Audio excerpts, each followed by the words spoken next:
we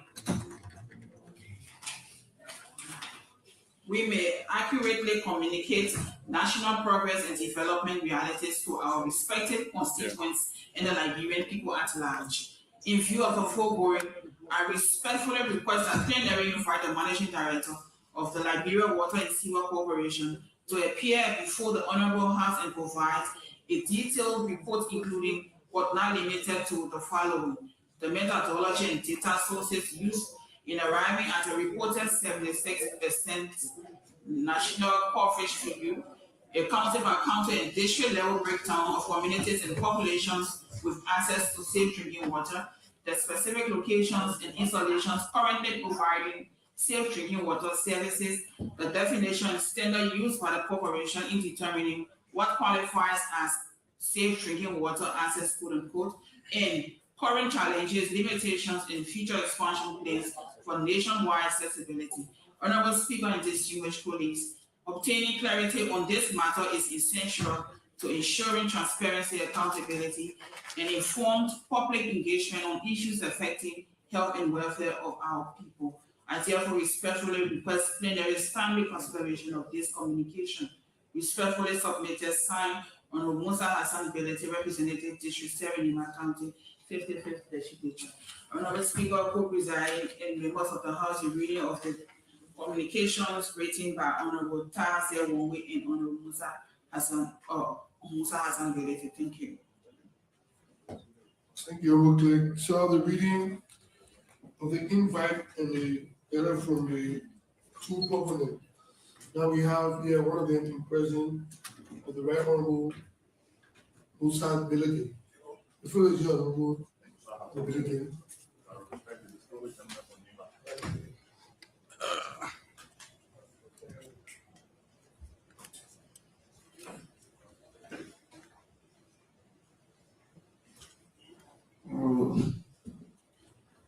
House Speaker, Honorable co-presiding, distinguished colleagues, what prompted our communication to this honorable body is a one paragraph post from the managing director of Water and Sewer that says in one paragraph, and it's a one sentence paragraph that says we have 17,000 homes that are connected. Same paragraph, same sentence.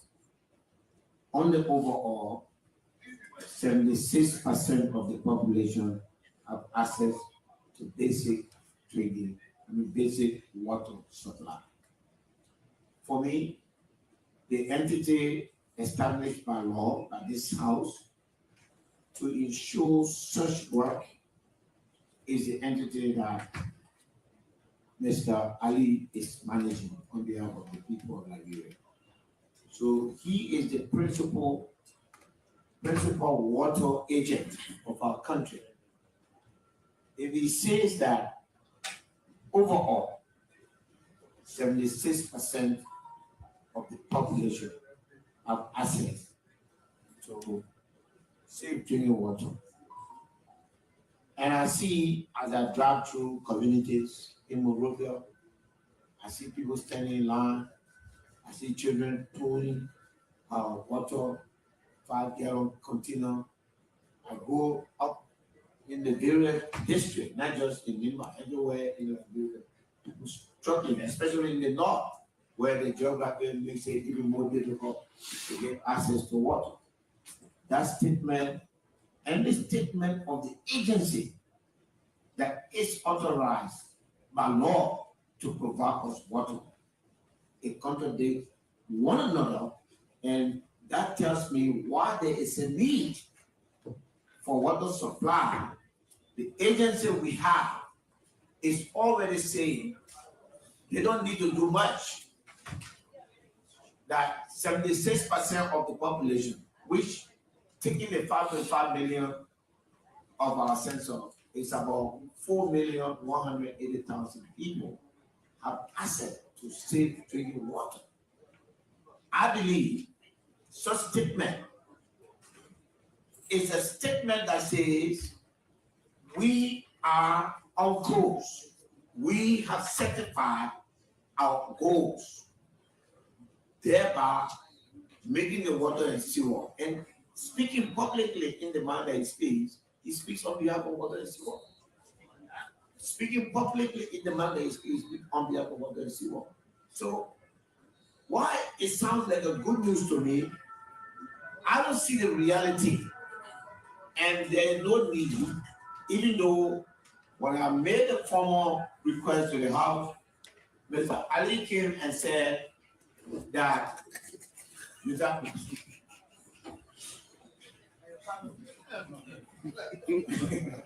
I'm sorry, no, he brought color to the name. So I feel like the man who's supposed to know that water in the well does not mean safe. That water in the well means chlorine. That water in the well does not mean that it's safe for us to drink. It's now saying publicly that as long as there is well and as long as water is coming from there, it is safe, and that he has done 75% of his work, and that we should relax until no other speaker. This is not about politics. The entity Mr. Ali manages is about all of us, the whole country, our people, from District 12, District 11, all the way to the southeast. Liberians are experiencing even the main water supply system is an issue. So I've asked this body, and I want to thank you, our speaker, for letting this happen, to let the managing director show us where are the 76% of water supply that he's talking about, where they are located, what part of Liberia, so that as we make our annual report on the progress of government, because we have responsibility to oversee, so we can say 76% of you people have water. When I go back to my district, when I go to Secretary, when I go to bank, I want to look for the word that Mo Ali has there, or the word that he's referring to as 76%, so that I can put it in my report. So far, I don't see them, so I asked the party, and I want to thank you for giving me the opportunity and for allowing me to come and tell Liberian people where are the water, and it's safe. The key word I will speak of is safe. What is the definition of safe? Thank you. Thank you so much, Mobility. To our witness, the floor is yours. Mama Ali, the floor is yours, sir.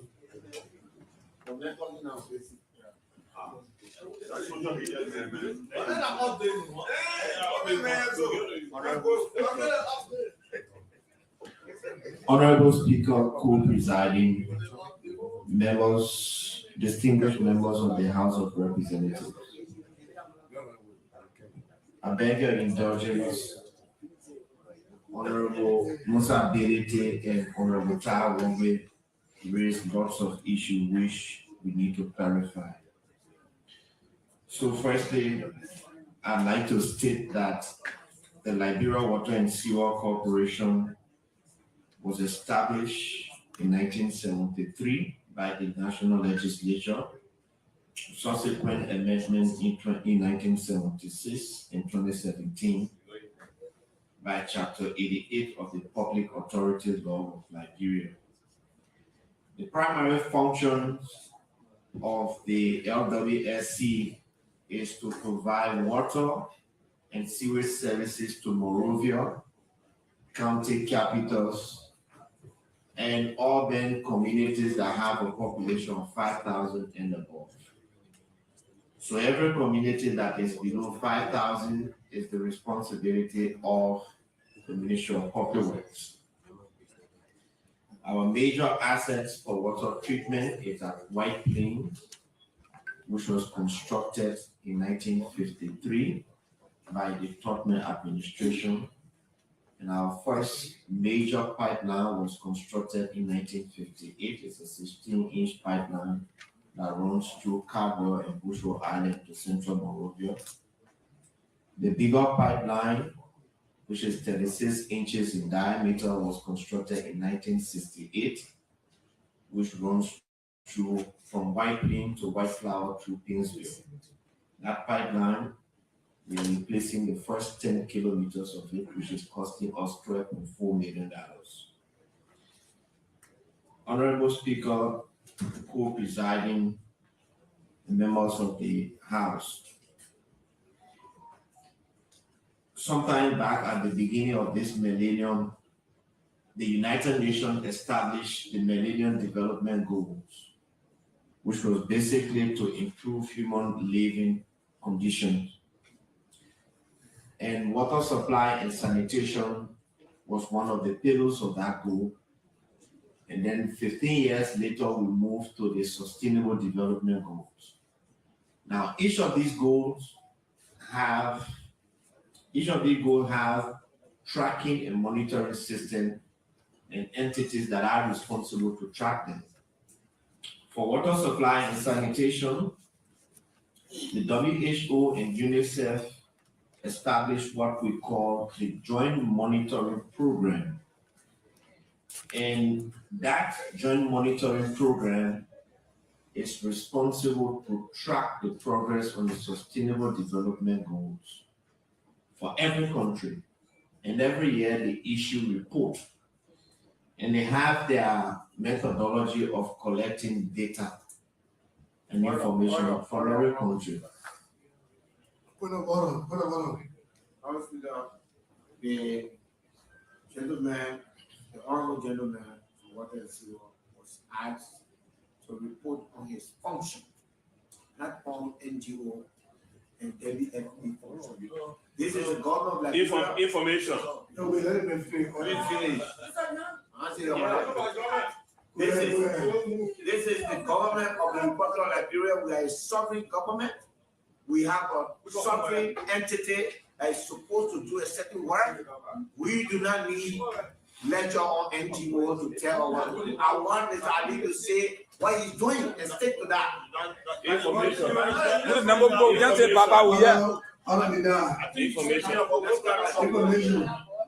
Honorable Speaker, co-presiding, distinguished colleagues. My information to this body is that in one of the communications, the director was asked to give the data source. And one of the sources is from the international partners. So it's not wrong for providing that. Your country now. Information sustained. Honorable Speaker, so we were asked to give the sources of our data in what we mean by basic water supply. And so the JMP proceeded to define 5 categories of water supply. The first category of that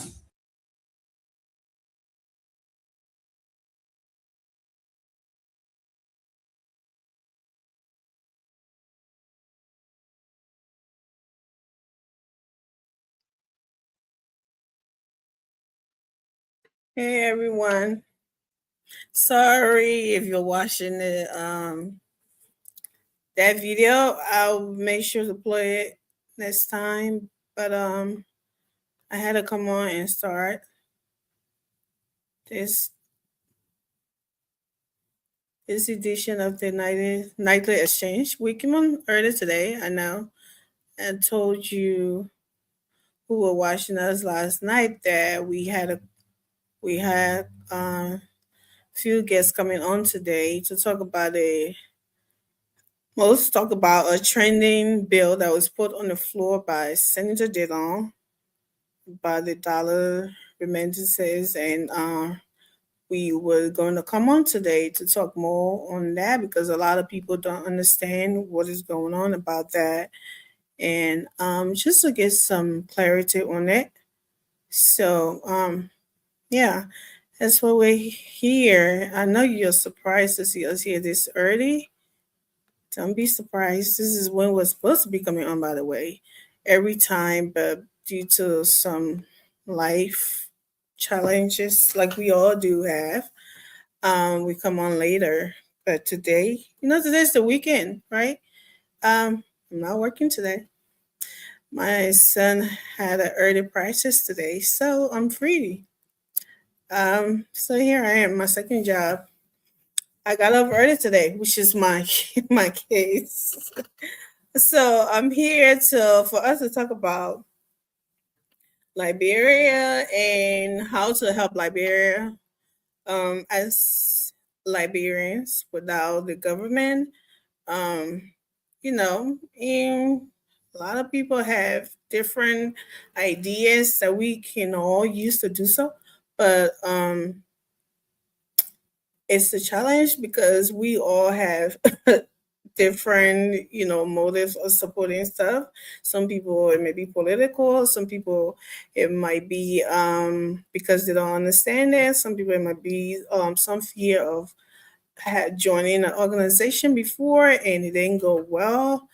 All of that is, it's a legitimate concern, and talking about it can clear out some of those doubts. So that's why the president and me and the rest of the crew will be here today to talk more about it. I know he has been on here several times before, but I think it's more important now to do so because of the bill that I will put on the floor in the Senate that had raised so many eyebrows and blaming the senator that put it on the floor. All of that to clear it out, clear it up, and see to let you know how that happened, to let you know where that bill came from, to let you know why it's being proposed by a group of Liberians. All of that to talk about tonight. And send in your questions. Go in the chat, or sometime we'll put a number on the screen so that you can call in to ask your question. If you have any question about anything, please feel free to do so. And come on, okay? Please share the show, and we will be here. And now I see Dr. Yakisi in the back, the president, and I'm going to bring him on, and we'll start chatting while we wait for the rest of the guys to come on. So, yeah, please share the show. Continue. Keep on sharing. Hey, Doc, how are you doing today? Yes, I'm pretty fine. Thank you. Thank you. No problem. Welcome. Welcome. Yeah. Oh, you guys are just coming back to back. Hey, Robert, how are you? Major Robert, gay. Welcome. I'm running late. He and I running late from our meeting. Oh, sorry. Yes, see, we could have done it later if you guys were No, it's fine. okay. So how is those meetings? I hope you did everything before we got you out of there, or before I got you out of there. Yeah. Mr. Gege always busy, so. Oh God. Yeah, that means always like Look at Klaus Terry Okrasi and celebrating. always like every time you call Yeah. Yeah, it's busy, man. But nevertheless, thank you guys for being on here today. And we have the president of the DLDI, guys, like I was telling you about, Dr. Yakisi, and we have Major Robert Gege and Amy on here, VP. And we're here tonight to enlighten you about some things that is being put out there that is, misrepresented, and some of it that you have concerns about. Like I said, call in. We'll put a number on the screen, or comment in the session. In the comment section, your question, your thoughts, your concerns, and the team is here to clear it up today. Okay, so don't be shy. Don't be a stranger. Let's start with Dr. Yakisi. How you doing? Let's talk to the people. Let's start with it and let's talk about this bill because I know you've been here before, but it's been a while. So Yeah, yeah. for people Thank who you. Thank you for yeah. having me, having us. Now I have a team. It's I'm not going alone. I'm not going solo anymore. I have an able team with me now. Gigi is here. Neo Pena will be joining us anytime. Yeah, I sent her Yeah, the link. yeah, also you, the vice president.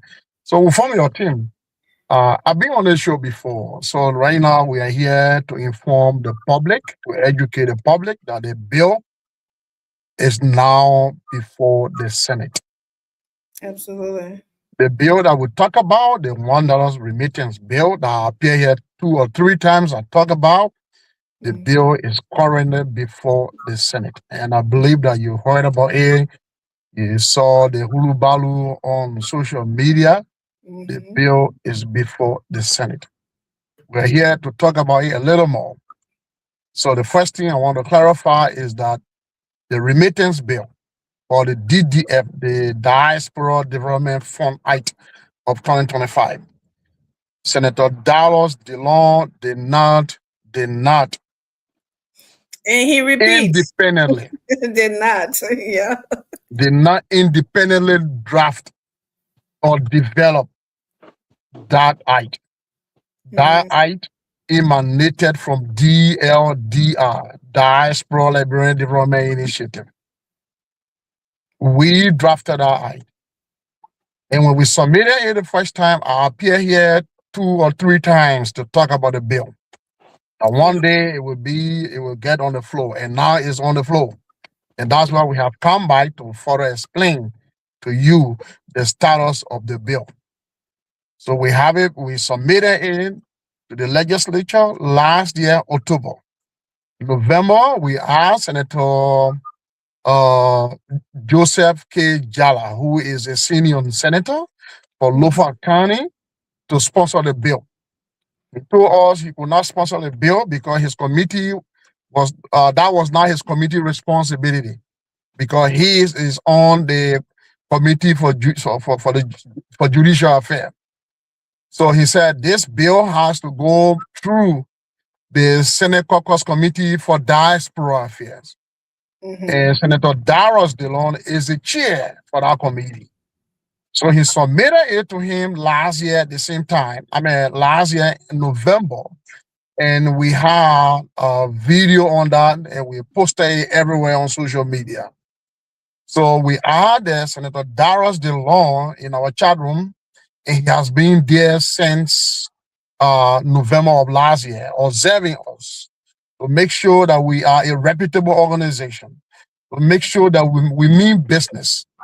And because he saw those characteristics in us, he had a meeting with us in March and promised us that the Senate was going on recess.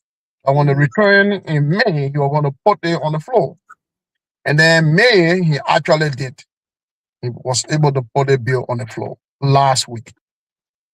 Now, when he did, it became a real commotion in the diaspora. Everybody's asking, oh no, especially in Liberia, that hey, this bill is going to be taking their money. No, Yeah. no. If a Liberian send you a $50 to Liberia, you will still get your $50. All we have asked the Liberian diaspora to do is to add one more dollar to that $50. So if they send you money, they will send $51, not $50. We don't want to make sure you receive your $50. So we that in the diaspora, we are the one that adding one more dollar to every remittance. So it's not how much we send to you or we send to Liberia, but it's how many times we send our money to Liberia. $1 will be deducted each time we send our money. And that money is going to be collected by the money transfer companies like Sendwave, Remitly, Western Union, MoneyGram. They will collect this money and submit it to the Central Bank of Liberia, because we are going to open an escrow account there. Now, this money will be deposited in an escrow account every month. along with the remittance data. Then we will match it. How many person actually send money to Liberia?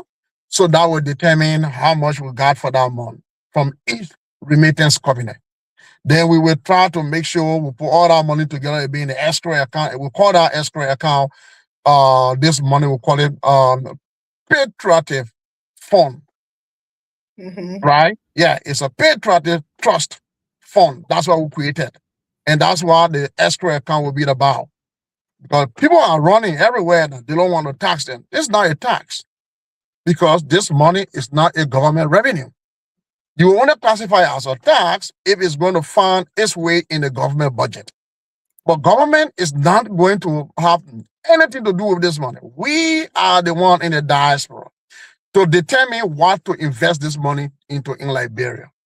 We could decide this money is going to buy generator to power the whole Liberia, or build a dime, or put satellite in our orbit, or build industrial hub where we have folks there producing, having locally manufactured product called made in Liberia. It could be a wheelbarrow, anything. We just call it made in Liberia, right? So, or we use this money to build vocational institutions across the country, where we train folks and develop a microfinance scheme where we give them loan to do their own businesses, to help create the private sector in Liberia, to help reduce the burden on the government. So a lot we do with this money. We buy dialysis machines, we buy ambulances, school buses, we build hospitals, we train medical doctors with this money, scientists, just anything we decide in the diaspora to do with that money. And that's why we're asking everybody to come on board, give you an idea. The bill is before the Senate. It has had its first reading. It's going to have the second reading. From there, we'll go in committee room. Right now, there's something going on called the public comments, right? So if you have any issue, raise it right now. Let's address it. We're going to make an amendment. We make an amendment in the bill before it passes into law. Thank you. Thank you, Dr. Yegisi. Robert, you got anything to add? I'm gonna act like the devil advocate as Yeah, absolutely. We don't have people on here to ask the question. Yeah, absolutely. Thank you very much, Madam Amy. Like you said, my name is Robert Gege, and I am a strong proponent of this bill. Again, I just want to add to what Dr. Yegisi said by reinforcing that, and even mentioning that independently, not even independently, but Senator Dallas Dillon did not write this bill, like he said, at all. All he did was to perform his legislative duty based on his current position in the Senate, period. So we don't even want to dwell on that. So the purpose of our appearance here is to continue to educate Liberians about this bill. Now, this is not a political debate, neither is it a political subject. So we just want for fellow Liberians to understand that the purpose of the Diaspora Development Fund Act seeks to create sustainable pathway for Liberians around the world to participate directly into the nation building. And so the conversation should be central around that. And we do understand that people have their political interests and what have you, right? But we just want to appeal to the public that let's understand that the impact or the anticipated or the goal for this bill is to create economic development, education, healthcare, infrastructure, job creation, national unity, and so forth. Anything that has to do with developing our country. So if we're going to have this conversation, we just want to appeal to you to put politics aside. If you want to have a political conversation, we can have or set another day for that. But our purpose here today is to educate Liberian people. And like Dr. Yegisi said, like any law or any bill, first of all, the bill hasn't even passed. But let's remember that bills or laws are not 100% correct. That's why they have, if you listen to the United States Constitution and other constitutions around the country, you hear First Amendment, Second Amendment, right? So that's where those things derive from. So we're bringing it to you, to the public, to make comments and help us with where you think we fell short because by no means we're saying that this is 100% correct or accurate. No, it is an idea that we put forth. And so we are here to have this dialogue. Please share your insight. Let's just do it respectfully and do it constructively. If you don't agree with some part of the bill, by all means, speak to that part. But we do not want you to look at this or come into this as if today we're fighting each other, we're combating. No, again, I want to overemphasize that this is not a political debate. It is a conversation. It is an educational conversation. We would like to have mutual respect and talk about this for the betterment of all of us. It is for the interest of the majority of the Liberians.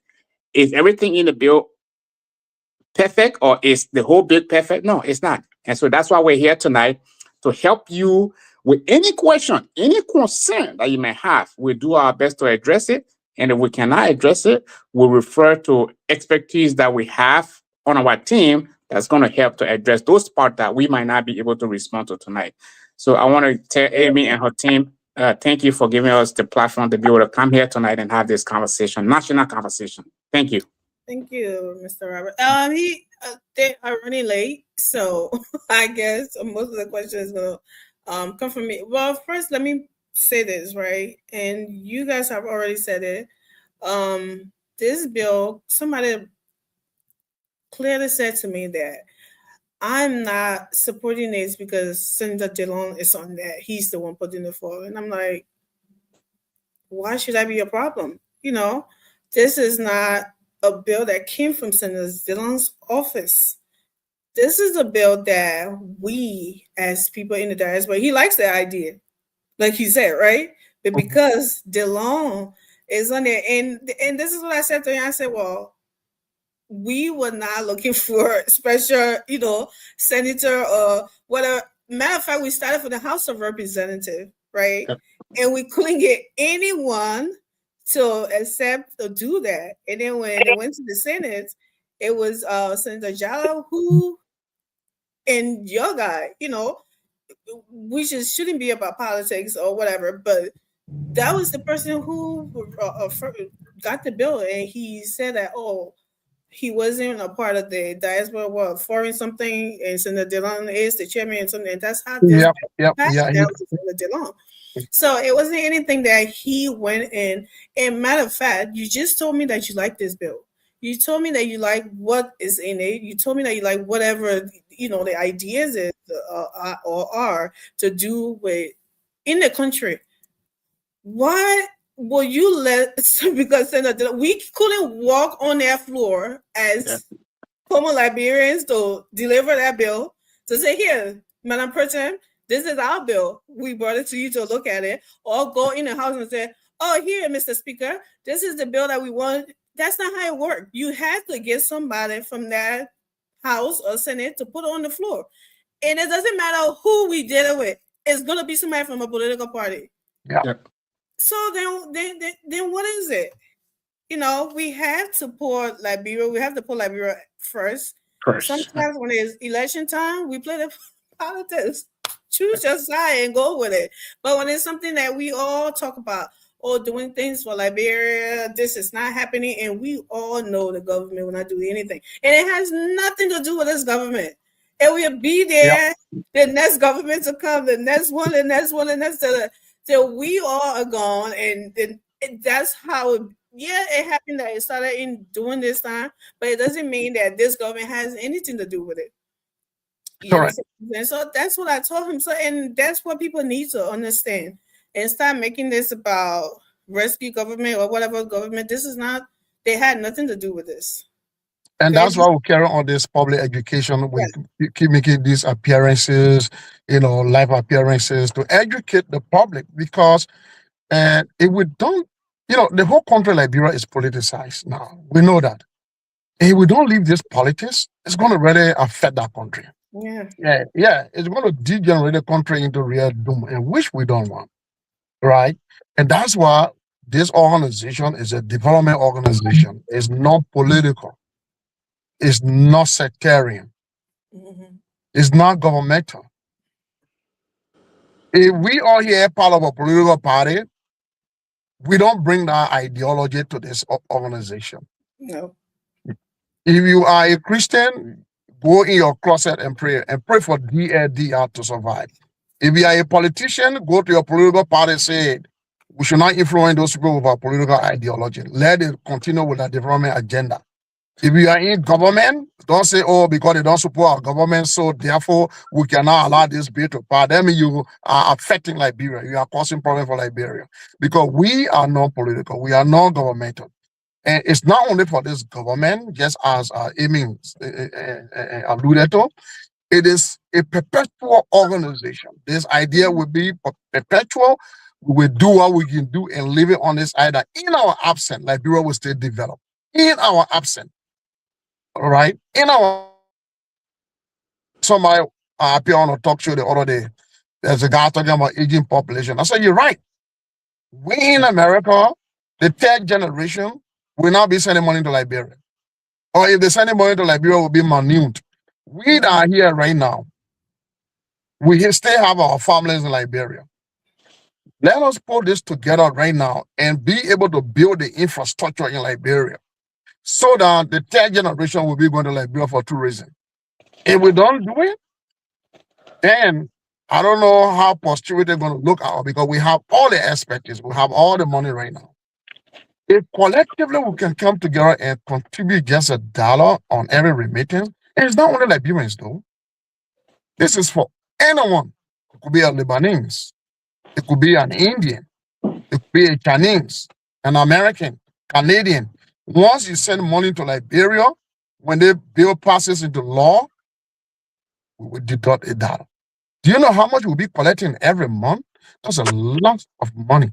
And that money will go beyond, will go behind constructing schools.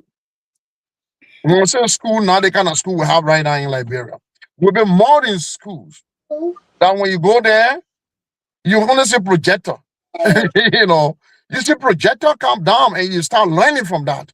Not someone standing writing with chalk on a board. No, we'll build you more, we'll give you modern facility that you will benefit. We have school buses that may take students to school. You will not believe it. We want to build water tower that will drink safe drinking water, even if it's in Logatua, right?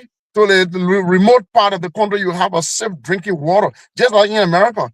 Anywhere you go, you're not going to drink water from running water down the stream. No, you will find safe drinking water anywhere you go in America. You want to help to create that kind of urban sector in our country. And somebody will say, well, that's government tax though. You want to perform government job. Listen, we are here to enhance government effort. That's what we are there for.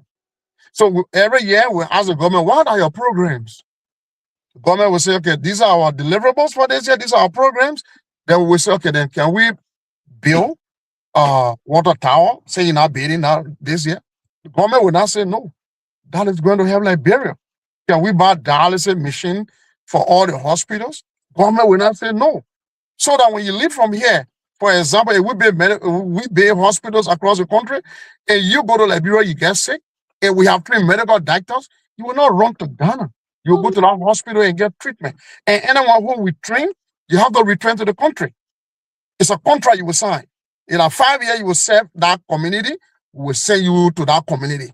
If you're in Kola, my time, you will go to that hospital, you will be there for 5 years or 10 years. You will be there to deliver services for the public. After the 10 years, you can go on your own. But we'll still pay you. So these are the things we're going to be doing for Liberia. All right? So we are here to enhance government effort. And that's what we are asking the diaspora community. All of you, those who have not heard this before, this is about Liberia. It is about our country. Nigerians will not come build Liberia.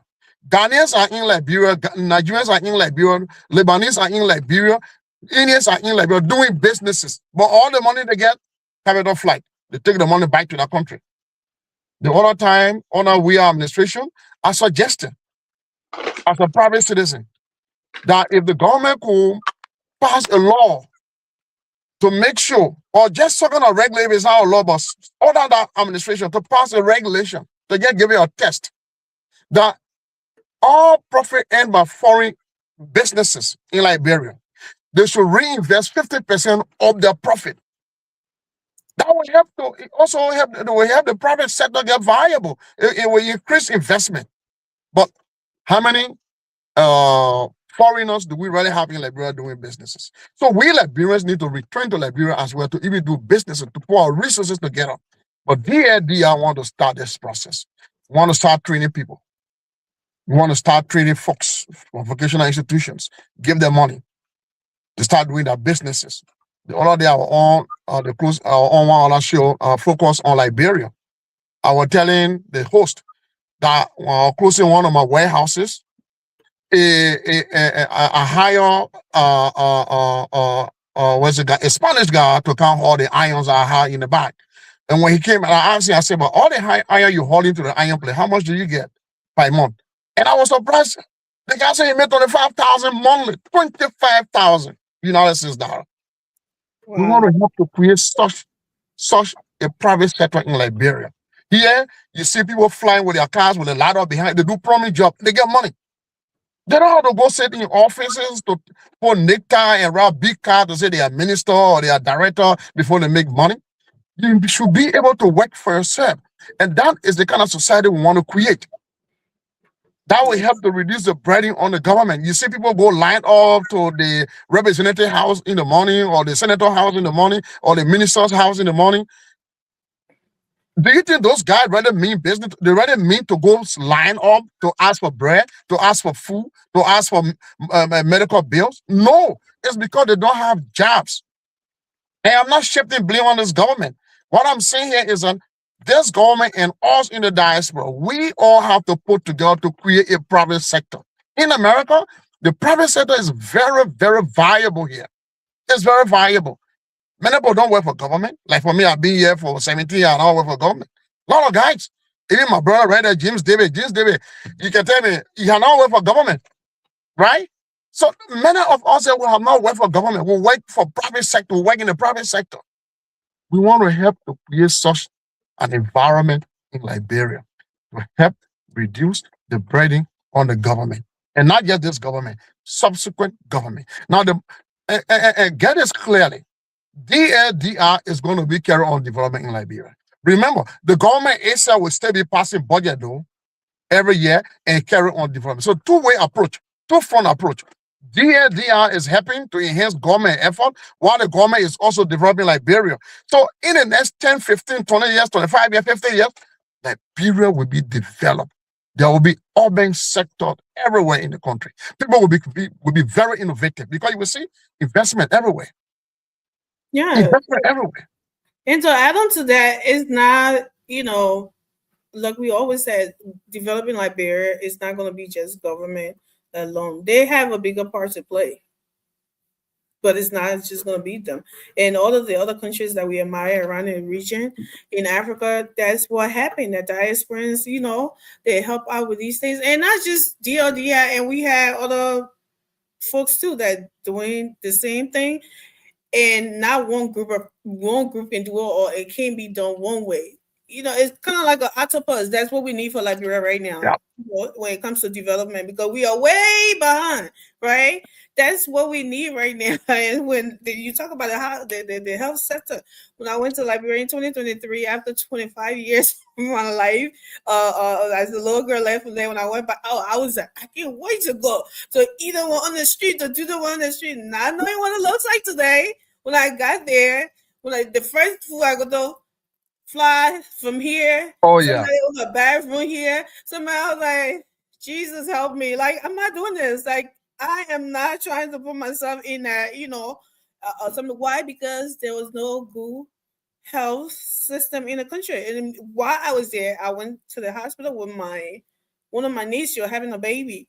Mind you, ELWA, that was one of the famous hospitals of my parents. Oh, ELWA.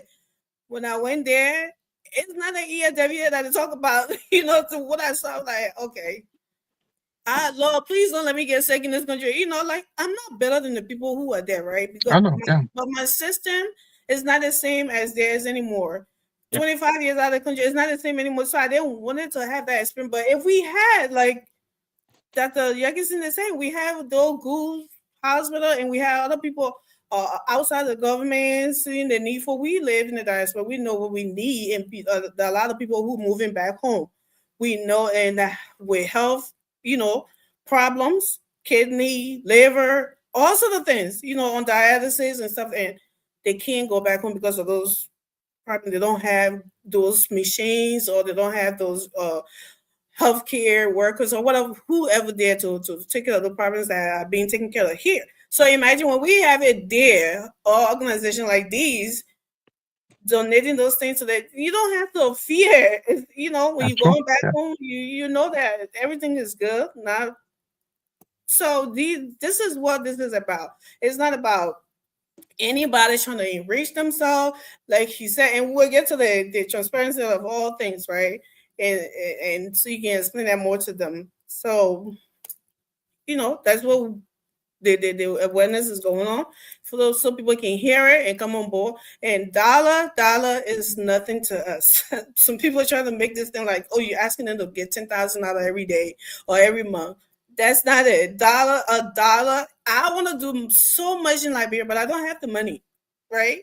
I don't have the money myself. So if I can be a part of something, a little girl in local Atoll, I'm not from there. I haven't been there. I don't know anybody there. But if I can be a part of that, for a little girl in that area to have a safe drinking water, or have a good hospital to go to, or eating 3 times a day, do you know how much relaxed or happy I'll be that I'm a part of that process that make that happen? If I even wanted to do it by myself, I didn't have the money on my own, just my single self to do it, and I'm a part of a process that only $1, okay, that $1 or $10 a whole year. Do you pay me? Make that process possible for people in that area. It's a good feeling. Unless you don't like helping people, or you don't care about it's just all about you. But if someone like me, that's a good feeling that I would love to have, and that's why I'm a part of this. So, Mr. Davis, you're here. Sorry to keep you waiting. You can chime in a little bit if Robert want to come in. You want to come in? Let David go. He just got here. So go ahead, Brother David. Yeah, just wanted to tell my friend and brother, Dr. Yegerson, thank you very much. We appreciate your effort moving around. Well, Thank you. the problem most of the time in our Liberian society, most of them would say another group of people. They will politicize. No matter what we do, there will be politics into it. So they will say the other people eat our money. The other people kill. So the Amy said we gotta continue educating the people. Even if we can go down to the ABC class level, I think we gotta go down to the ABC class level to educate them, so they can understand that this group is not another people. This group your thing is going to be, maybe from your performances and what they call. But my surprise is to the Senate or whatsoever, the bill is taking too long. I don't know when they're going to be passed into something. I don't know what they want or what they don't want. I don't know, because the bill is taking too long. It's something that is in the interest of the Liberian people. It should be just done. It's not something, if they look at it, it's not all right, they can, in the future, they can stop it. Something like that. If they look at it, how the organization is going to function, it is not functioning the way the DAD are presented the bill, they go against, contrary to what they presented, they could put stop to it. Something like that, but the bill is passing too long, because most of the foreign bill, they can pass it too fast. Some other things pass it fast, but I don't know what the hands are behind it. They don't want to pass it. I don't know what's holding them. I don't really know. But I know you get good intention for Liberia. I know you for a very long time. We went to school together. I know you very well. I know you're not that kind of person. We work in the office at the same time. You're not that kind of person. I can put on my net on the chopping board for you. You're not that kind of person, so people can be afraid of you. Thank you. Yeah. Thank you, Brother Brad Davis. is coming. Yeah. No, thank you, Brother Davis. I just wanted to expand a little bit on something that Amy said that makes a lot of sense. But then on the other hand, the comment she started with from an individual who blatantly told her that they cannot support the bill because dollars Dillon, you know. So this is where we also have to not take anything personal. Some of those things are done purely out of ignorance, and sometimes just not thinking twice. If you put it into some simple scenario for the person to understand, okay, giving, you don't like Senator Dillon. We get it, we understand it. But think about it in another context. So you're telling me or us on this platform that if your son or your daughter or your family member was hungry and starving to death, and Senator Dillon brought some food, didn't matter who he got it from, but he just brought the food and said, hey, you know what? Hey, please, let's help these people. So you're in turn telling me that you were telling him, no, you know, take your food, let my family members starve to death, right? So these are the kind of analogies that we need to make to help the Liberian people understand. Let's take our personal stuff. Everybody has, and not, by the way, just because we're here advocating for this bill doesn't mean that we don't have our own personal, if you will. I don't have one, but I'm just saying we're all human, right? You have some disagreement with people, but having disagreement with somebody should not be in any way deployed to hamper the growth or the overall benefit of other people or the general public. Let's not do that, because that's not going to do me or you any good. That's the first part.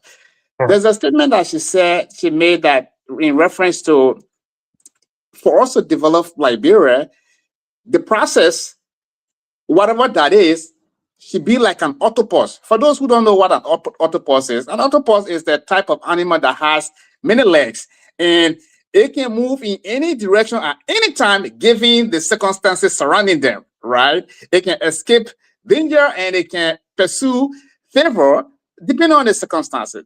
So Liberia, in this case, is one of the impoverished nations on earth.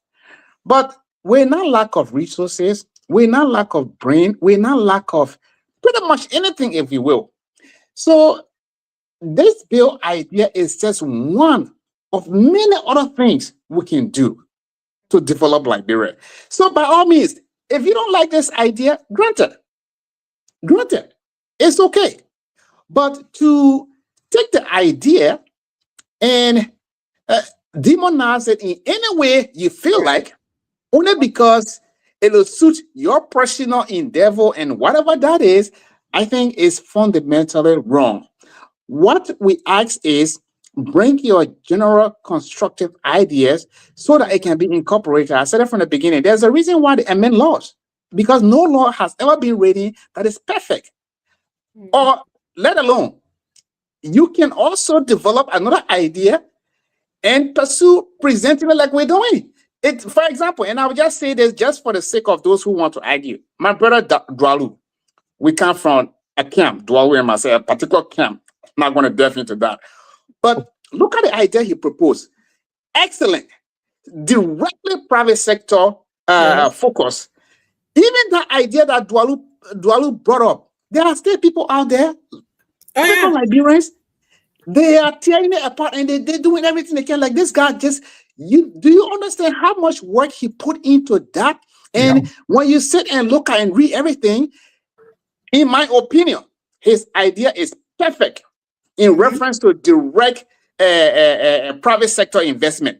That's one of the things that build America and other developed countries. People, individual, whether wealthy people or group of people, sit and put their money and carry out a different type of infrastructure development and stuff. And when it becomes beneficial or it becomes profitable, they share the return on investment, right? So that's one aspect. So why is it that other Liberians, well-meaning Liberians, why can't you sit and think about something like that?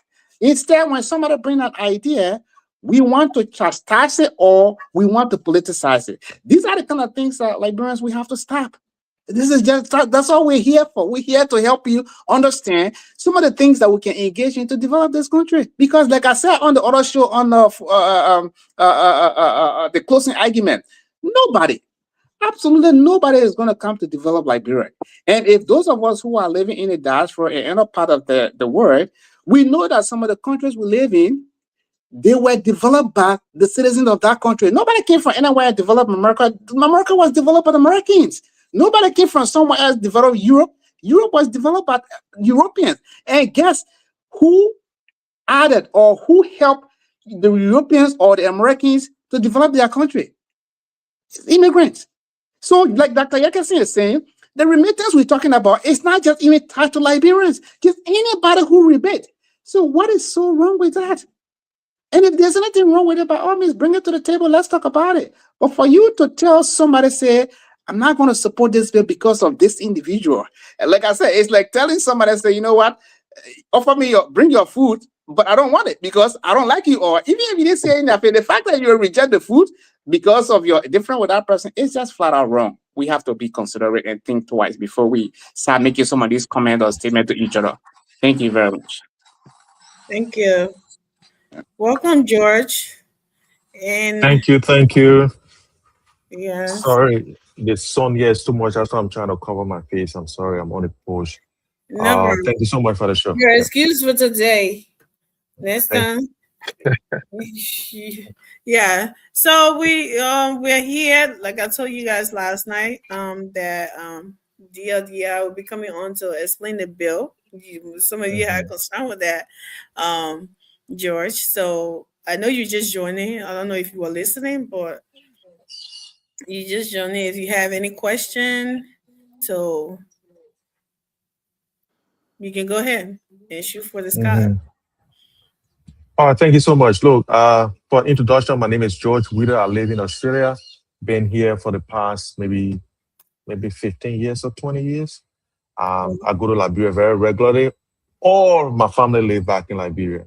So I think if I say all my family live back in Liberia, you should know what that means, remittance every month, for the upkeep and everything else. So when I saw this, I decided it's something I want to get to know because that will actually affect, my bottom line as well. So I have a few questions, and as we go along, I will, inject them into the discussion just to get clarification. But one thing I want to say is that, no, I will just leave that out for the meantime because I think it will polarize. It will polarize. Say, okay, let me just ask this question: how did you go about selecting the lawmaker that will propose this bill? Did you start from the lower house, or you just went straight to the upper house? So they will have the process working in Liberia when it comes to the parliament, we call it legislature. The how it works is quite different than many other countries. You can introduce the bill to any of the branches. Any of either the lower house or the upper house. You can do it with the legislature, or you can do it with the Senate, House of Senate, or the House of Representative. So we submitted it to all of them. That's what we did. The first thing we did was to give each one a copy and the fact sheet and also the bill. All the representatives and the senators, including the pro tempore and the vice president of Liberia. And then we also went beyond and submitted it to the president office as well. So after that, nobody called us to say, hey, I'm going to put this on the floor. So we had to identify either a representative or a senator. When we went to the representative, they said, right now we don't have a committee on diaspora affairs. So you got to wait until we constitute a committee. The same way with the House of Senate.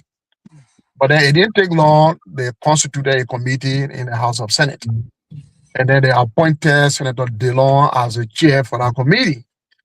But we have earlier submitted the bill now to Senator Joseph K. Jala, who is a senior senator for Lufa County. You know, normally when you come from a county, you gotta look for that person from your county to get a bill to that person. I'm from Lofa, and saying that's my senior senator for Lofa, so I had to go through him. And then he advised that his committee was not responsible for diaspora affairs; it was for justice. So he said he was coming for judicial committee. So he was going to submit it to the committee responsible for diaspora affairs. So that's how he found Senator DeLong, and then finally he submitted it to him formally. Videos were taken, we posted it on social media, in newspapers and everywhere, pictures you could see it. We were very happy, all right? And then we added Senator DeLong in our chat room. We have a WhatsApp chat room. We added him there. And then he was there observing us, you know, to see whether we are a reputable organization and whether we be business and who are the members. So he saw all that interacting. We also interacted with him. He was posting things about the Senate, and people were responsive, you know, to him. Then in March, he decided to have a mass meeting with us in the diaspora through the same WhatsApp, and we put a Zoom link. And then we had a meeting. After the meeting, in our meeting, he promised, "Oh, you're going to put the bill on the floor of the Senate." He said when they returned from recess, I think they went for second on their break. So by May this month, when they returned, they put the bill on the floor. That's what happened. So it's not that we were selecting, but I am from Lofa, so I selected a senator from Lofa. But that's what he suggested. In fact, that senator is a veteran lawyer, he's a counselor. We had a provision in there to prosecute anyone who misuses money. We had a criminal penalty. He told me, no, let's change it from criminal to civil, because it would maintain criminal, and the government misuse this money, the government will not prosecute itself. I said, you're right. So we changed it to civil, and said there's a good bill, and how we submitted it finally. So that's how DeLong came into the picture. Well, I see everybody taking it, running everywhere. Oh, DeLong wants to impose tax on the Liberians in the diaspora. No, not DeLong. He had no idea about this bill. And that's why he came to learn about the bill. Even before he could even put the bill on the floor, the day before he put the bill on the floor. Even though I had sent a cover letter, he told me to resend another cover letter, which I did. And he just added a few phrases to that cover letter that, you know, like to sign. Well, almost the same thing he just took and they read it in the Senate, you know, about the bill. So he didn't do anything wrong. He was only performing, as Gege said, he was performing his legislative duty. That's what he was doing.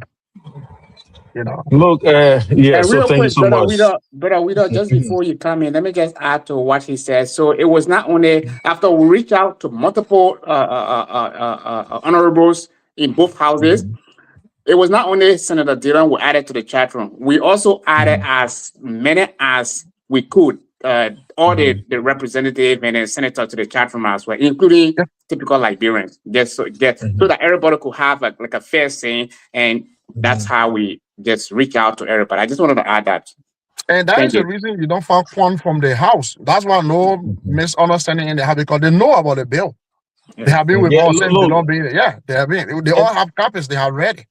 You know, they don't have any issue. The issue here is there people on social media taking it, running with it, but they don't have issue. And to be not to hush you down, and to be able to respond to my brother Davis, Ellen, concern. He was reasoning about the bill is taking long. And I can understand where he come from, because we all want to see the bill passing the law now, saying we started this in last year.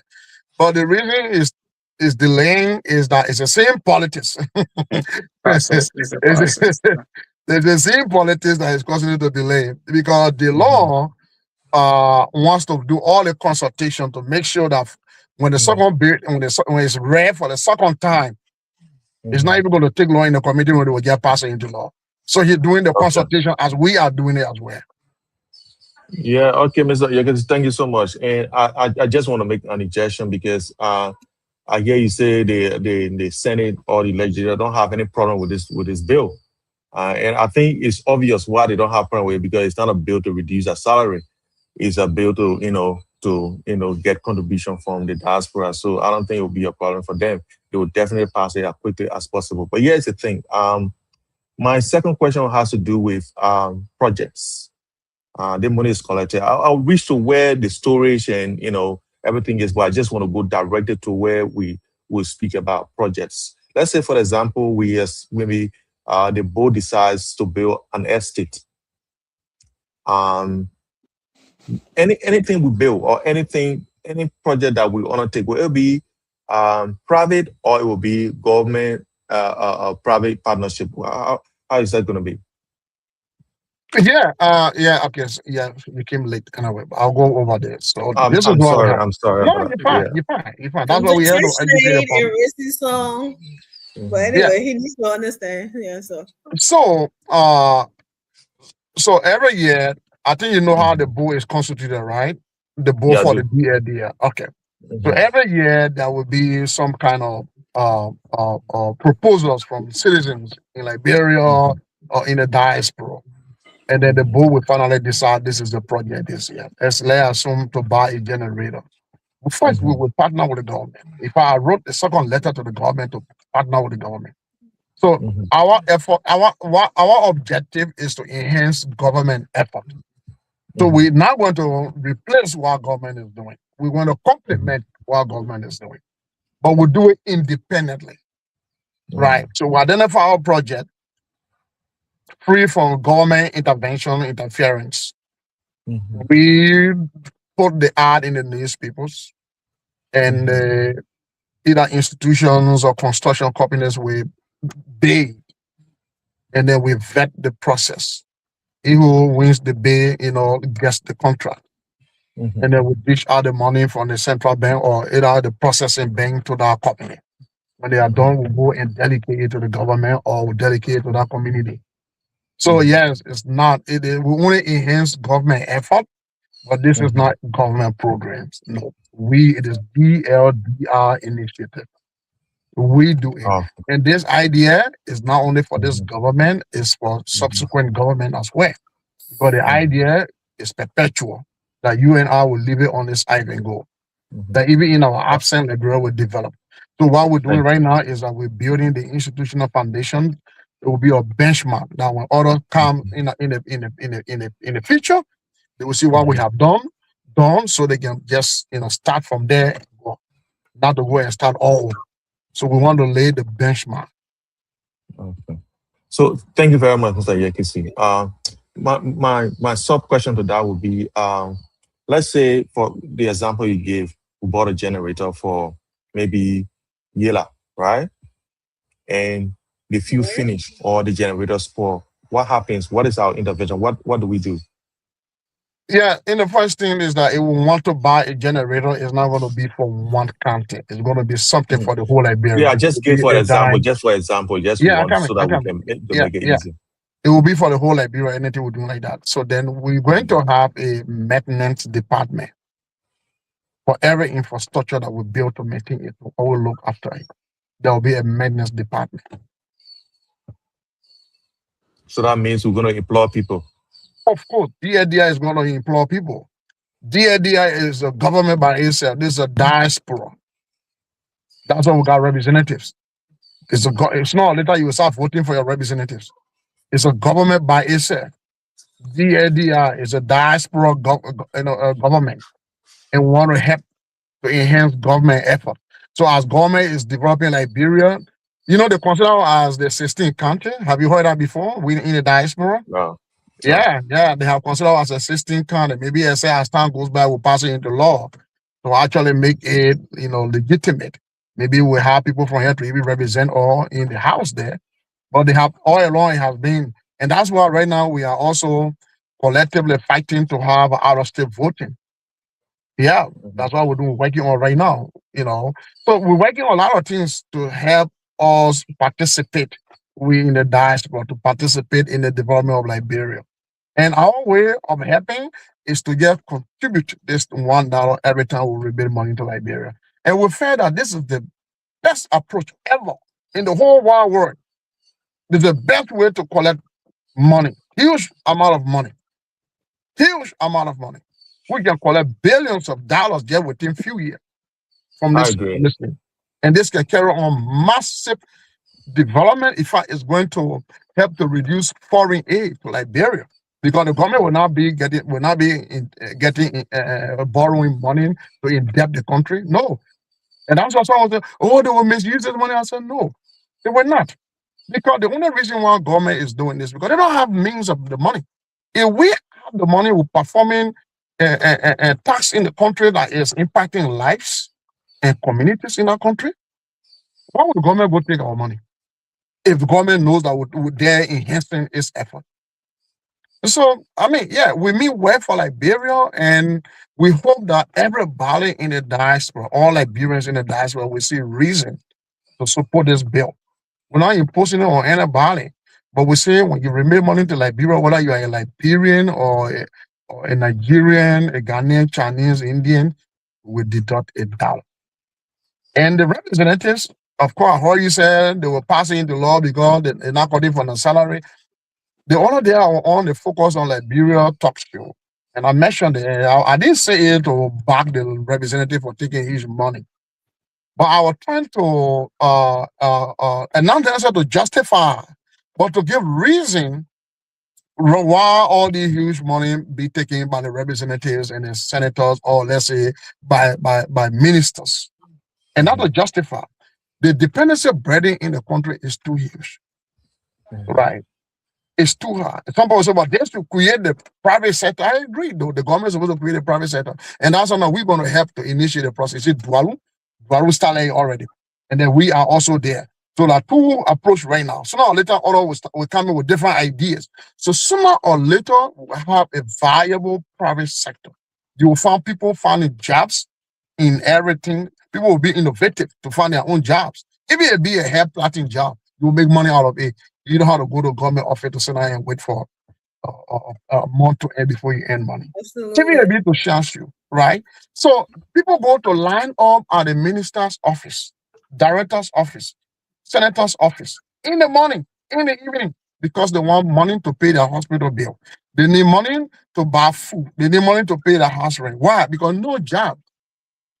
So I am not saying it to justify corruption, right? But these are some of the reasons niggas are corrupt. Because people line up, like you, if you leave this studio right now and you go to your house and you meet people deplorably line up to your house, they all asking you for bread. And you got the money, I'm not sure you will be here more enough and get past by then and go in your house and close your door. And this is what these ministers are going through every day. The directors, the senators, the representatives. This is what they went through every day. So let us help to reduce the burden on the government by creating a viable private sector. And DIDI is the one I want to start it. Dwalu has already started it. We joining Dwalu to also continue this thing on a macro level, you know. Thank you so much. Yeah, maybe can I squeeze one more there before I give the floor up? I mean, Okay, I was all right. laughing at this, guys. There's one AI in a comment session. He fixed electronic. He always gave me a hard time. So he's trying to make money and talking about guess what the VP is. So, Yeah, exactly. They said the VP is you. I don't know what I agree with that, but anyway, I will leave it how it is. Yeah, So, she is, Mr. yeah. Amy Amy is our vice president, and she has been with us from the beginning of the organization. We all have Yeah, can I the just constitution yeah, and the bill. can I just I just want to interject make a something to commentary. Brother Widows? oh, sorry. Let Robert come in. Sorry again. Yeah. George, you'll come back. You see, Brother Widows make a very good comment about these senators and the representative would have no problem passing the law because it's not taking money away from them, right? It's just going to add to what they have, right? Just like the other individual on Focus on Africa said that we're giving money to people who are already mismanaging the funds that is in the country. What I would say to his concern is this. First, it is valid. Absolutely, he's correct, or they are correct. But here's how I will suggest that you look at it. I'm not sure what makes people think that Liberia is always going to continue on the path it's on right now. That's pessimism. Right. That's pessimism. And Brother Widows over there, just imagine a young man like that living in Australia, he's going to Liberia every year, like he just said. Do you know that they have a lot of us here who won't do that? Do you know why he's doing that? For those who are listening, he's doing that because not only does he have interest in his home country, but that's one way he is helping to develop Liberia. So we have to forward think. Yes, we can bring the concern of the past of things that are happening right now, but we have to forward think, and our forward thinking should include action. If this young man would have just decided, you know what, because right now I can say, not knowing him fully well or everything, but I can simply say he doesn't really have any reason possibly to go to Liberia because he lives in a developed country and he has all his needs, I can say, right? Like him, I said, right? But he's going to Liberia. So for those of us who have those kind of a concern, there's one thing I would like for you to consider. The first part is not to be pessimistic because of what have happened in the past. Yes, granted, and it is acknowledged. But we don't have to change those attitudes that our brothers and sisters are having over there because they have mismanaged. They think that mismanaging public funds is like is a norm in Liberia. That's how they have made it. So I commend you, Brother Wida, for making that comment. But that's why you and I have to not only stay involved, but we have to bring ideas that is not only foreign to Liberians, but something that people will not think is possible. If you and I were in this diaspora today, some of the things that are happening in Liberia will not be happening. But because you and I have traveled and have seen different things and have seen how life is possible, so we're bringing forth these ideas. So I just want to commend him and other people who are raising this concern. My only ask of fellow Liberians is not only to remain positive, but don't be afraid to bring ideas that you feel will change the country for the best for all of us. Yeah. That's what I was going to say. Thank you. Thank you, Robert. Hey, Thank you. Sorry, you can chime in. Well, thank you for having me. Let me say good evening to you guys, George, Mr. Davis, Dr. Yegizin, and your colleague, Mr. Robert. I like to say thanks to you guys. I think I have the opportunity to be on platform where you guys discuss about this good initiative. But I'm concerned about because for me, I've always said we have so many laws in Liberia, and you guys have more clarity to do because when I saw people posting about it, I'm saying also thinking about it, I said this organization has a huge task to actually get the right information out there because that's Liberia for people just get away information without wanting to get the right information to be educated about what is happening. So you guys had a huge task, but I'm concerned about the too many law. Maybe that may be less education as to how the bill is like, because I've not seen the draft of this bill to know how the bill would be like, right? President Bouaga has been doing some well when it comes to prioritizing the diaspora community, that is Liberian in the diaspora, right? He does have an office, right, in the executive mansion. Have you guys been? What do you have to say to people who say, okay, we already have an established office? Why can't you guys work with our office to bring out some of the unique projects that you want to do through the bill, right? Right. So what do you have to say to somebody, people of such? Okay, first, let me take that. But I'm sorry, thank you. Great question. If you don't mind, first of all, if you don't mind to kindly either drop your number in the chat or some contact, I will send you a copy of the bill for your own, awareness and knowledge of the bill. That's the first part. And I will chime in here. I'm sorry? I'll add him to the chat too. You always say that, you don't do it. I forget. I'm old. We don't say it back. Okay, I'm going to be your witness. I'm going to watch it. If she doesn't do it, the next time I'm going to back you up. Anyway, so brother, sorry to your question. And Dr. Yegizin will elaborate. But yes, we reach out. This was not done in isolation. The very office you're talking about, the diaspora office, I don't have to. It's not a secret. But Erasmus Williams is the head of that office. We did reach out to him and everybody else that were meaning Liberians. But again, not to go into a lot of details that Brother Yegizin probably will expound a little bit. What happened from the very embryonic stage of this was some individuals, again, politicized it or took it from the political standpoint. And so that kind of led us to have gone the way we went in reference to it appearing that the Diaspora Affairs Office was not part of this. I will leave it as that because that's not what we want to focus on. We want to focus on the good things that this bill is going to bring to Liberians in general if it passes.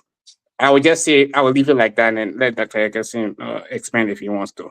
But we contacted them. Thank you. Thank you. Thank you. The first thing I want to say is that there's a difference between the diaspora conference that is headed by Erasmus Williams and the Diaspora Liberian Development Initiative. The Diaspora Conference is a government initiative. So assuming we decided to work with that initiative, so that with the Diaspora Conference, after this regime, for example, if that Diaspora Conference is not there, that means the work of DLDR is dead. So this is us in the diaspora. And the one they have in Liberia is only for that government, for the Joseph Newman Boakai government. We don't know whether the next government will give credence to that diaspora office in the president's office. Nobody knows. But as Gege said from the onset, we invited everybody. And given that Erasmus Williams was living in the diaspora, right, before going to Liberia, we wrote him, informing him about this organization. When they had come here for the diaspora conference, they refused for us to appear to speak to that conference. Right? And right now they come and have another one again. They have not even included us into the program. I called it earlier, I was trying to find out. They're not even thinking about us. It's like they take us as a rival, which we are not. Right? We are not. We are a development organization. Whether this government or the next government will remain as a 501c3 organization to carry on development in Liberia. We wrote Erasmus Williams, informing him about this organization. We sent him the bill. He read the bill. He was in our chat room posting, right? We restricted his posting because you can't come in the chat room and put 100 pictures at the same time. People are complaining. And when we removed it, he got angry and left the chat room. The president asked him, are you aware of the organization? After the president read the first letter I sent him, he told the president, yes. No, sorry. He told the president he's not aware of our organization. He had never seen us before. And he was in the chat room posting. So when I called him and say, oh, sorry, the president called me, but I told him already, I'm not aware of your organization. I said, but Erasmus, you can't say that. Because I wrote you, have you read your WhatsApp, your email you sent me? He said, oh, sorry, I forgot. It's okay, fine. So he went on, he read it, and he said, okay, that's good. But the only thing he doesn't want for the president to tax the diaspora community. I said, the president is not taxing. That's why I want you to read the bill, what the bill says, because this is not a tax. Any money generated from here is not going to government revenue. It's not a government revenue. All right? A tax, in this sense, is defined as any money generated by the government or imposed by the government should go in the government budget. This money is not going in the government budget. We are going to create an escrow account at the central bank, and we are not satisfied with the central bank. We build our own diaspora bank to put our money into it. We in the diaspora will decide how to use that money in Liberia. That money is not coming in the diaspora, in fact. It will stay right in Liberia, be utilized right there to carry on development to impact lives and communities in our country. So the diaspora conference is there to come in the diaspora, to encourage us, the diaspora Liberians, to carry investment to Liberia. That's their job. That's why every year they come here and they have their conference and they go by. So they come here to encourage us so that you and myself can go do individual investment to Liberia. Which we're already doing because we're all sending money to our family, to our loved ones, buying cars, wanting it. We're already doing that. But that's why they come to tell us, come to the country and invest. But we, collectively in the diaspora, have come together with this idea. Let us just contribute $1 on every remittance. That will help to transform Liberia. So that's a difference. Yeah, thank you. The reason I asked that question is not basically for some of that on the platform, because that's Liberia, like I initially said, there's a huge doubt in the mind of people when it comes to this thing, right? So the distinction of explanation you're giving her, again, a lot of people, like you said, the motto of government in our country has always been this government carry on this project. Another government will not come and say, okay, I will continue with the office. And that's a very fine explanation, fair explanation. You don't know whether the government will come 2029 will actually maintain our office, right? Yeah. Say, okay, we're maintaining this diaspora office in the executive mansion. It's the executive mansion stuff. So, I mean, for that explanation, I think you get a lot of clarity out there. Now, my thing is this is not a question, right? My thing is this about Liberia, right? And I heard you talking about, with people individually. I believe that office too, for some clarity, that office too will come a kind of a make-up fee part of Liberia, because over the past people always feel neglected. Oh, the government is not actually looking at what is the office. Some people at certain point, and some people just like, I'm sorry to say, some people just like flamboyancy, or some people just want for their name to be called in certain thing, right? But I mean, I know the president's meant well for that office establishment. I hope other government can hold on to it, but it is for like generation to come about. Liberians, you actually put their all into it. I think when you came here the last time, we try to encourage all Liberians. Like Amy would always say, as long as you find yourself in the diaspora, you're already part of this organization. So whether in the chat room or now, though my brother George was right, she said the last time she was going to out, but she haven't out of it. But I know she got a lot of things on her head too to actually carry on. So we will be there. I want to read a bill like Brother Robert said.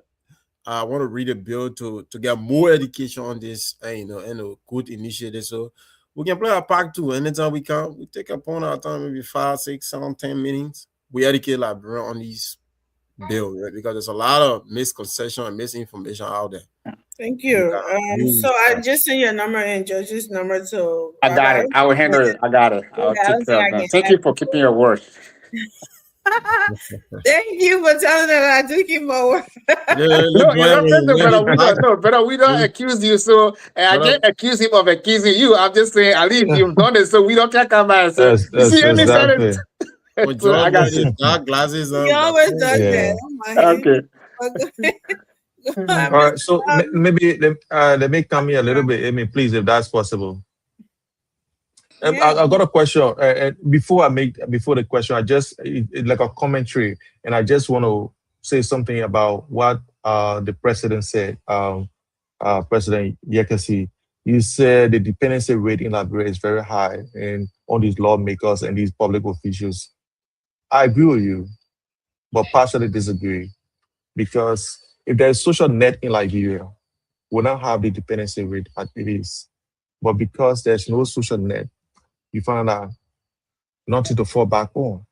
So that's why people go there. So the money that the lawmakers are making, the huge money, if they can put it into something like we're doing, put it in a fund where people will go to hospital and they'll pay very minimal, maybe just pay the registration fee. If they have certain card, that incentive going to hospital will make them to rush to get that health card, right? And that health card will numerate people in another way, right? And when you get a health card, you go to the hospital, you show your health card, then you can pay only $10. If you not get a health card, I mean you're foreigner, right? You can pay more money, right? That will incentivize the system for it to work for people. Then you don't see people, somebody web give bread, then they go to you say, come back, baby top, right? As a lawmaker, they won't be doing that. So our lawmakers are the ones that are encouraging this dependency because it helps to elect them. Because they know that when you're depending on them, you elect them. I just want to make that injection. Then the second thing I want is with that, let me some here first. We are not here to, dig into the politics of it all, But he said something about the situation exists, which you agree. I don't think he went into why is this and all of that. I don't think we want to delve into that. We're just trying to put something together to come on, because we sit on platform, we scream about it and whatever. But what changed about it?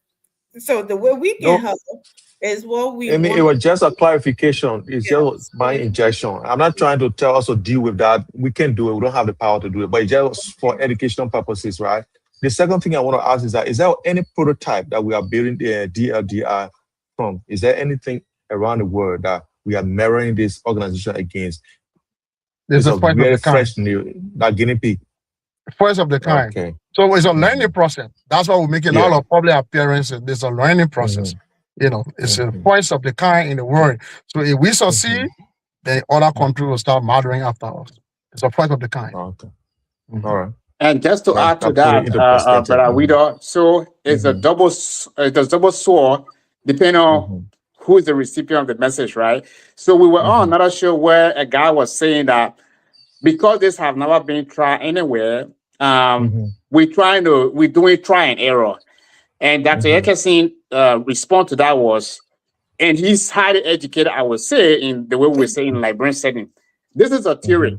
So how do you think all the theorists out there that wrote theories, how do you think there were counter theorists and further theorists? It's because somebody came up with something, it was not perfect.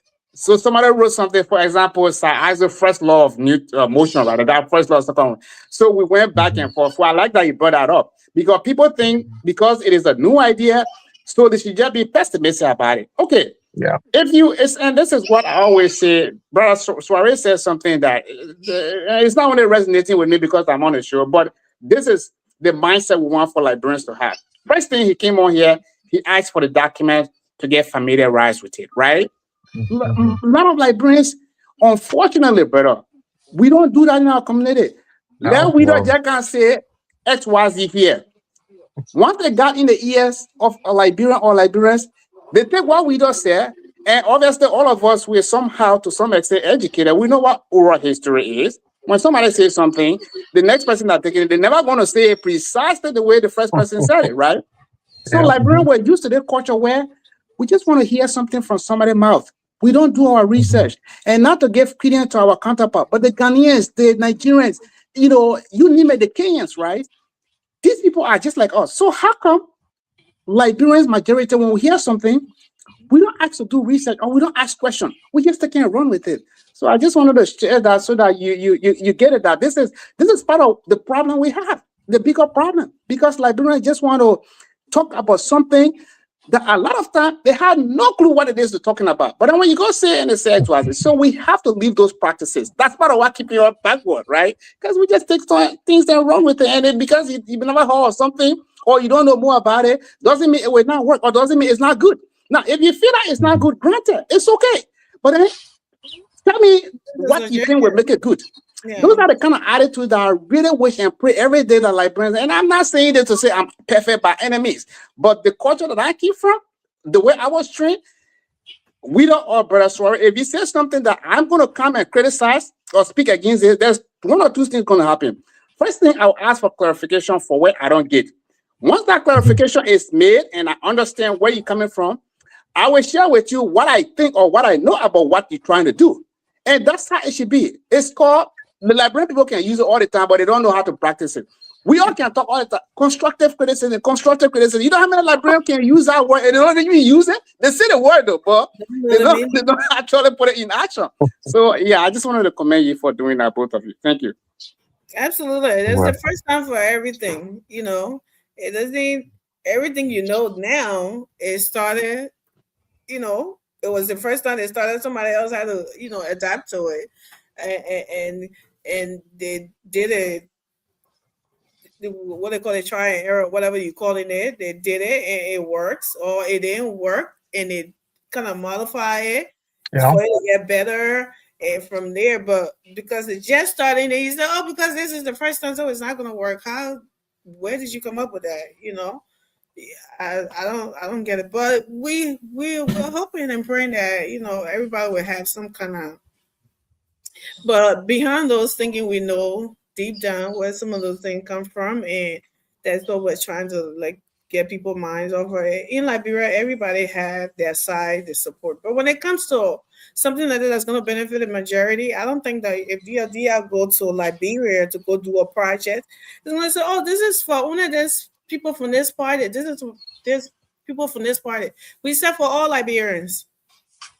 That's what it is. We don't care who's in power, who's not in power. That doesn't matter. The innocent Liberians are there. They don't know any better. They've been doing voting year out, year in, and the same thing. We're trying to help with that. And it's like coming from a place and trying to give back to your neighborhood or your country. That's what this will be like. And if you can't do it by yourself as an individual, you get together, right? Yep. And do something. And this is what this is about. And it's okay to have concerns on something that you don't understand, but ain't no concern if you just, like everybody have already said, if you want to play politics, like this whole thing had brought on the internet politics because of who's there, who put on the floor, who didn't put on the floor, like Robert rightfully said. If you said because of the is a support students a person when he bring food for your family member that's starving yourself because you don't support their students, so I'm not eating your food. We shouldn't be there. We are all Liberians first. So this is something that will help our country and help people that we don't even know. You don't even know. But guess what? That blessing is going on your generation after you. And you know, like we all know the good book says, be your brother's keeper, right? Help people who are in need. And I know sorry will tell me the same thing too. Fisabuli like, right? The same thing. It's like that. So you don't have to know people to do it. The little bit of, even if it's 5 cents, the thought that your 5 cent goal towards something that is helping somebody, you should feel good about that, you know, and move everything else out of it and be happy to help out. And this is how I look at it. You know, it may not be coming to me, but I have kids. You know, grow up tomorrow and somebody else will be there. That good deed will pay for it too. So, I mean, it doesn't have to be something that making us rich or is going in our pockets or whatever, because we love our country. We see other countries go like when the little boy went to Africa. When the moment he got to Liberia, he said, "Oh, this must be the poorest country in Africa." I'm like, this is sad. Yes, that was it. Because the places then, the way they started, that was the vibe it was giving everybody. And it's time to change that narrative. We can't just be admiring other people. Oh, they're doing so well. They're doing so well. Okay, if we have the hand as Liberians and the government is not doing it, then so that's why. And we can do a lot. We can do a lot with this money. A lot with this money. We can do business with this money. You will be surprised. You see a plane flying in the sub-region on the DR. You know, Lord, it's a big dream. Yeah. So, Mr. Ayekesi, thank you so much, Amy, and everyone else. You know, my injection about funding a prototype was not meant to say because it's new, it's not possible. You know what I mean? I'm educated enough to know that. But the reason why we ask for the prototype and whether if there's any example anywhere is to look at lesson learned. You know what I mean? So that we can, bulletproof ourselves and make sure that those pitfalls are avoided. You know what I mean? And that was the intention of that question. It's not intended to tell anybody who's listening to us to say because it's new, so it's not possible. No, we can be the first ones to do it. Yeah, we can be the first people to do it, and we can be and it's what it is. There will be pitfalls. Yeah. We can't avoid any pitfalls, but we'll continue to grow with it and make sure once the intention is good. And whatever, definitely it's possible. The last thing I want to ask is that even though I will have to look at the Constitution, this organization and politics, what is this? Is the divide over there? Can our member, our director, our president, or our vice president still hold this power, hold the position and run for president in the Republic of Liberia? No. The DLDI is a non-profit. Okay. Not sectarian, not even religious, but not sectarian. That means you want to be senator, you better and not political. So Okay. if you want to become senator, resign. That's what you do. You know, I want to focus on it. But somebody ask questions and say, what about your coordinators? You denying them from voting. I said, no, we're not denying them from voting. But we deny, but you cannot be part of DID and go run campaign for anybody. No. You want campaign? Resign. Yeah, clearly. You can't be in position, especially in position with DIDR, and actively engage in campaigning or in politics. No. So if you are a member of a political party, exercise that in the corner. When we see you publicly, you're not part of us. Trust me. Gotcha.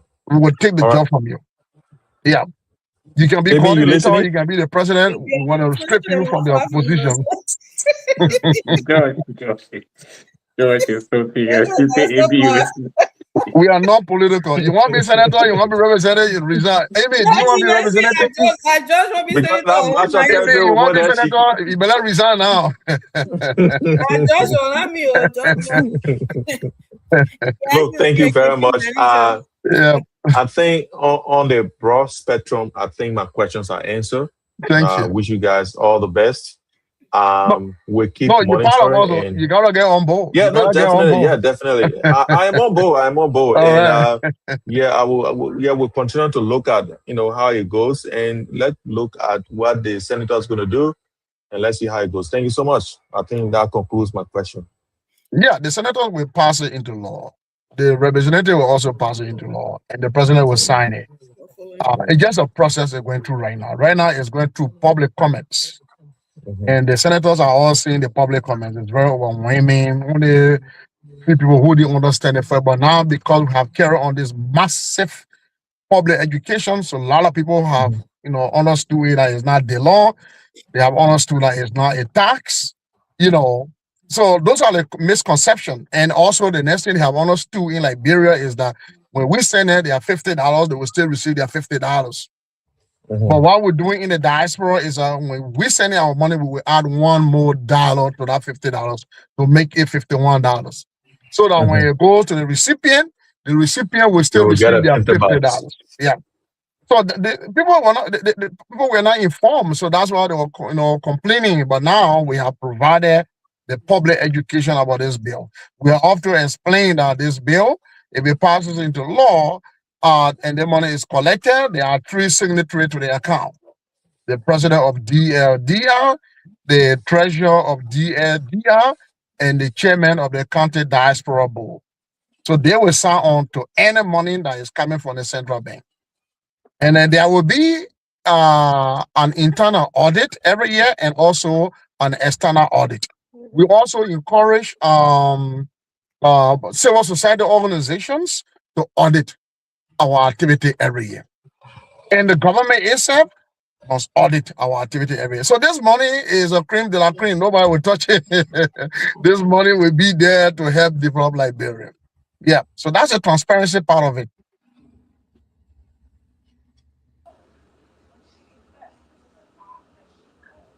Thank you. Great. So Thank you. yeah. So Okay, George. George, please accept that invitation I just sent you. And Soiree, Yeah, I'm just, trying to find you on WhatsApp. I haven't found you yet, but I do. yeah, he's in something. But anyways, people in the diaspora, not diaspora, but local Liberians, right? In on the continent, you are actually on the better end of this whole thing.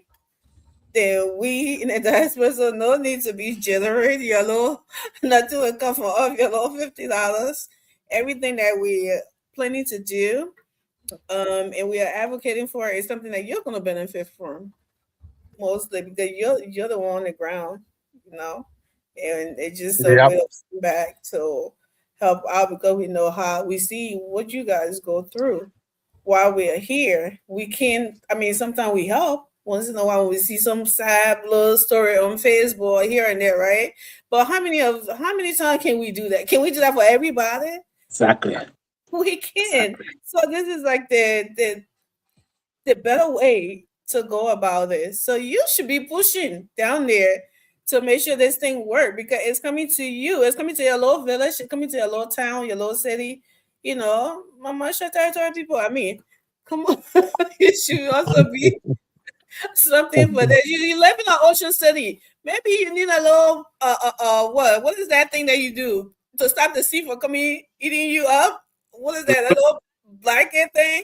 Maybe you need help with that. DLDI can be a help with that, right? To stop to make the little beautiful little place like the what do you call that thing? George, you're an engineer. Help me out here. Erosion. What? Yeah, I think the little thing that you do to block the erosion from coming the sea from coming in the city. Oh yeah, erosion control mechanism. You can use rocks. You can use different There things. you Erosion go. control. Yeah. Right. So all of that could be something that Don't use sandbags though. all that can be something that DLDI see and feel like you need it and help to make that happen without waiting for the government. Because the government been well ages, centuries that that's supposed to be done and it's not. So there's a lot of things that can be done, like whatever the needs are. That's what is going to happen. So it's something that you have to be pushing for it too, and not crying for be taking a little dollar. No, they're not from you. It's from the people who sending you dollar here, that money, but it's not the way we can afford it. You can't afford it down there the way we can, regardless of what's going on here, we can afford a dollar to spare a dollar for the greater good, Yeah. So that's something you should be pushing for and be pushing your relatives to accept if you're watching the program and continue to share the show. So I think Okay, Kemi, thank it. you. It's Sunday here. I gotta go talk to God. So I want to No, thank it's you guys for the Sunday, show. I yes, sir. appreciate. Yeah, it's Okay. after 10, going to 11. Yeah. So thank you so much. Oh wow. I'll be listening in. Yeah. Thank you. Yeah. Yeah, Thank so you. I think you spoke to the transparency part of it, right? For Yeah. people. Yeah. the Yeah. things they Yeah. have to- The only Yeah. part I want to just the only part I want to clarify again here to the public is that it's not how much you send to Liberia, especially we in the diaspora. I need you to understand that. It's not how much you send to Liberia, it's how many times you send money to Liberia. So if the beginning of the month you send $100 for food to your family members, please add one more dollar to that amount to make it $101, including the one the sending fee and the receiving fee. Or just make sure you just add one more dollar so your family will receive their $100. Then in the middle of the month, if you send let's say $1,000, make it $1,100, because we will deduct one more dollar. If at the end of the month and you send 5,000, make it $5,001. That means for that month you will have contributed, let's say, $3 to the DDF fund. So it's not how much you send. You can send 10 million, we will only deduct $1. So it's about how many times you send money to Liberia, that's how we deduct the money, not how much you send. That's the clarity I wanted to provide, right? And we said this money will be kept in an escrow account.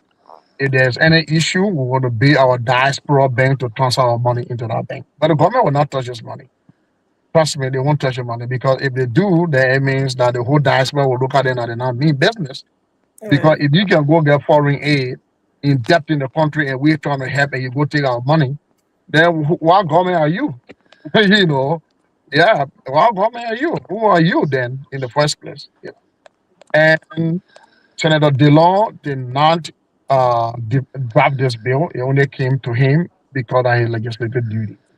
And we want all senators to listen to this podcast, to read the bill, understand why it is. All representatives. We enjoin on all of you to pass this bill into law, because it's actually going to help to transform Liberia. It's going to help to reduce the burden on you. You'll be surprised. You'll come from work and you will not see anybody line up to your door. You'll be thinking something happening in the community. No, it's because we have created jobs for the people.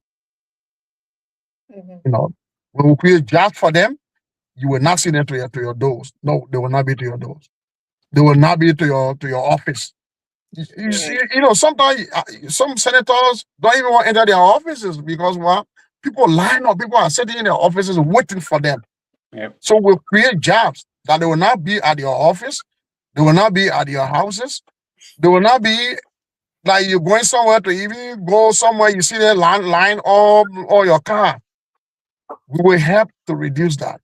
and you also will help us to reduce it. But the first thing is that let's start with DAD gradually, and that will take place in Liberia. Absolutely. Mr. Darius, you got anything else to say? Yeah, I just wanted to say I can be corrected. The DAD, it was to action like example. I wanted to speak, but most of the time going off, I can't hear you people. To respond to what Mr. Wheeler said about generator in community, all the one there, because Dr. Jefferson just give certain example. Just it is an example. It means that our first project going to be generator or something. Correct. But what the group going to do is that before they participate in any other process, I think they're going to test the water. They're going to make sure that people train for it before they bring it out. Oh yes. Oh yes. Oh yes. Oh, yes. Today we bring in generator in Maryland or this country. No, they got to test it to see whether it's going to work, how it's going to be effective, how it's going to help the people. It's not just going to come out of blue soon, like in the darkness. It go there. No, that's not how I think the organization is going to work. No.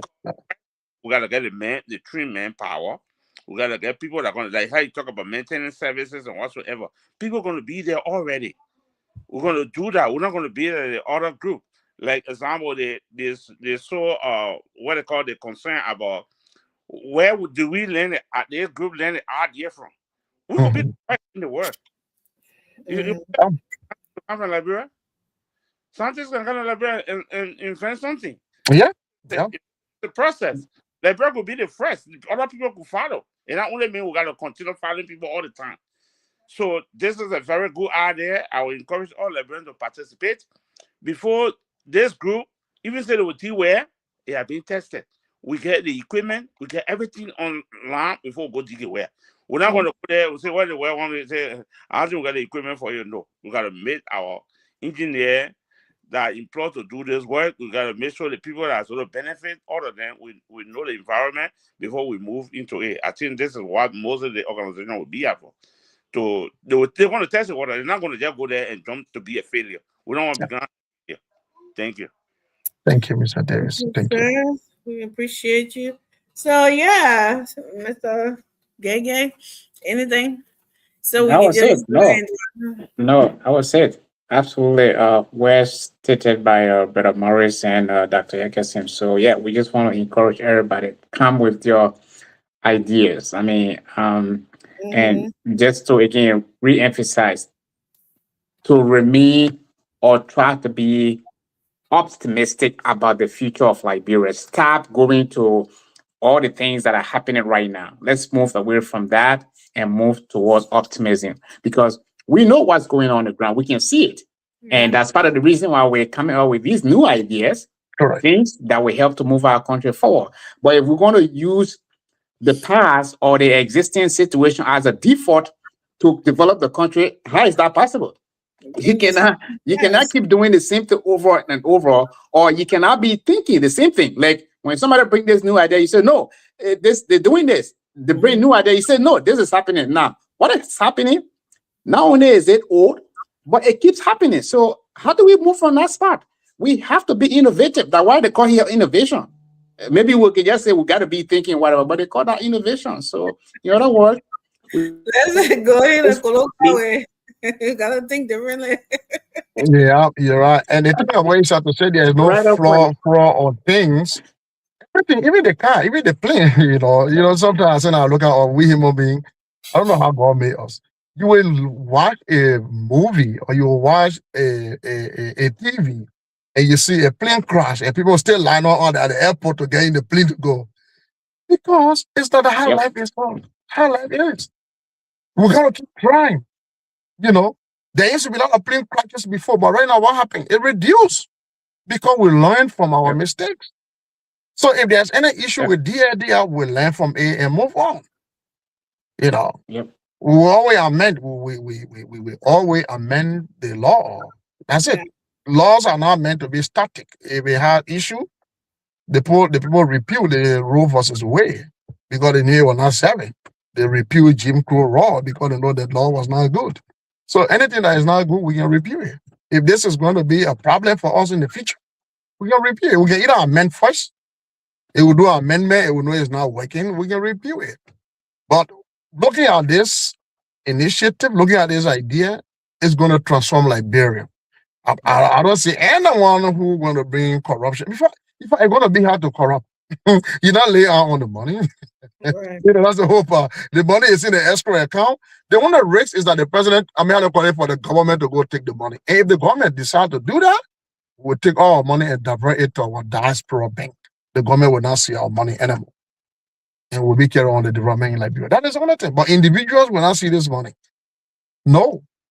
So to say somebody will go and mismanage this money, no, you will not mismanage it because it's not coming into your hands. And if there is a project, I will put a project into your hand and you mismanage the money or you do something counterproductive, you want to restitute the money. You will restitute the money, you'll go to prison for 10 years and you will pay a fine of $250,000 in the bill. Absolutely. Mhm. Yeah. So with that, that's it, folks. If you have any questions later watching this, let me put the Legacy number on here.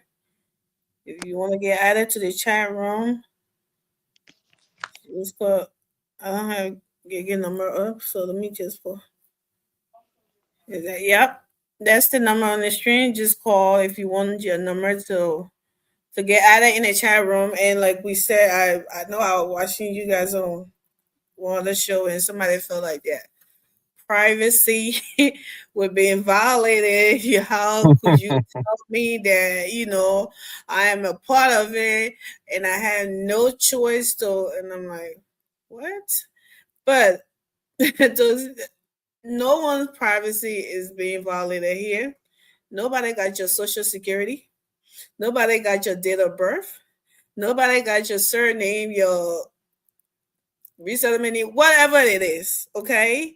When they say every Liberians diaspora are a part of it, you don't have to come and say, oh, I need to register. How much is the registration fees and all of that? That's what that means. You are already just said, oh, could you please add me to the chat room? That all, there are 4 of us here. We can call us a Liberian diaspora, right? Sure. And do something. Just because you're in the diaspora, we add you and you don't want to be a part of it, it doesn't mean, let's say, God forbid, we did anything criminal in our group. They're coming for the 4, they're not coming for you because we said Liberian diaspora. So no one privacy. And I was watching that show, I'm like, some people thinking when they're not, you know, and then when they say, oh, we'll add you to that, oh no, I don't want to be a part of that. I'm like, okay, I'm confused. But anyways, there will be a lot of people out there. We don't fault you. That's your choice, whatever. But just to make it clear, no one's privacy is being violated here. If you live in the diaspora, you're already a part. Meaning, when you're ready, just give your number to get added to the group. If you feel you don't want to be a part of that, you don't want your number getting added, no big deal. Okay? I guess to add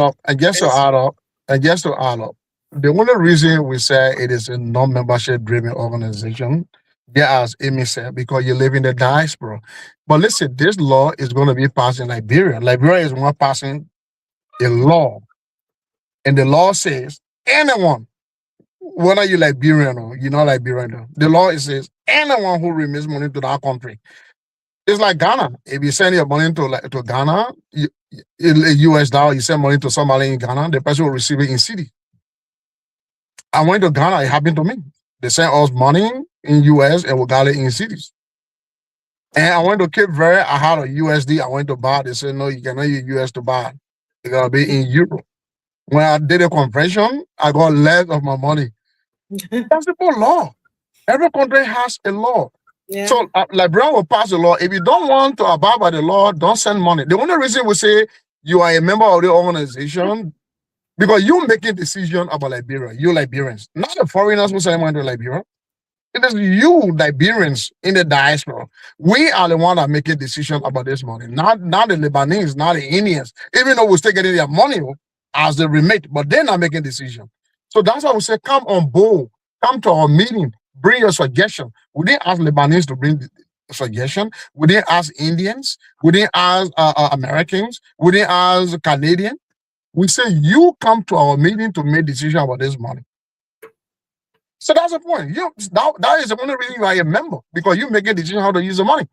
So, but if you don't want to be a member, you're not forced to be a member. But Liberia is passing a law that anyone, whether Liberian or non-Liberian, once you remit money to Liberia, $1 will be deducted and be put in the escrow account. And we are saying we want to manage that money because we wrote that bill. There we are. Thank you. So if you want to call and make a point or ask question anyone, this is the number on the screen. You can call that number. If not, we can call it a night. But yeah, this is the number on there just in case you have a question and you don't want to put it in the chat or whatever. Give us a call and we will have you on. Okay, thank you so much. And continue to share the show. This AI in the comment section always bother me. Yes, fix electronic. I am a VP. That's what all of you. I always mess with. It says the AI. But yeah, so thank you guys for coming on today. I think a lot of people who were watching had it and who will watch later got some clarity on this whole issue, and people will then understand that, okay, so this is not what I thought it was. And like Mr. Davis said earlier, oh, this is another group, this is another one, this can not last or whatever, we need to change that mindset and be like Robert also said, be optimistic, and we can't keep living in the past. And I know we always say it's not bet you before you see Leslie, you can be jumping and be climbing the wall. All that. Yeah, we know that, but you will still have to walk and go. And if you go on the farm, to go on the farm, right? You'll not say, "Oh, I'll not go." You still have to and give it another chance and see what happens. You never heard about this before. Give it a try. If you're a lover of Liberia and you know what, don't get me wrong. Don't come for me. I think say, oh, if I ain't doing it, I don't love Liberia. That's not what I'm saying. If you love helping people, if you got a chunk of money like that, you're nothing at me, by all means, go with it. But if you like me, who love to help people and don't have the lonesome to do so, then join us. Join whatever Dwello has going on. All those things are, that's what I said. Octopus, like we can do it different ways, different emphasis. This is $1. Dwello's stuff is you're investing. That is for you, your future. But in the meantime, you're helping Liberia, right? You're competing in your own economy and in the business or private sector, whatever. So those are all good things. And politics. I know Maximum, thank you for coming late. We were about to do something else, but if you want to, I don't know if you heard about the bill and all the noise around it. If you had any question that you want to chime in before we leave. Well, as is often said, when you go to church, they don't raise on the service song because maybe that song had already been sung. So I guess too many questions are already going down and too many information is already out there. But it just I just wanted to give my little oh come on. Sorry guys. Daddy's little girl. Yeah, so the issue about Liberia, I just want to just make a little comment. I don't want to bore you guys much with words.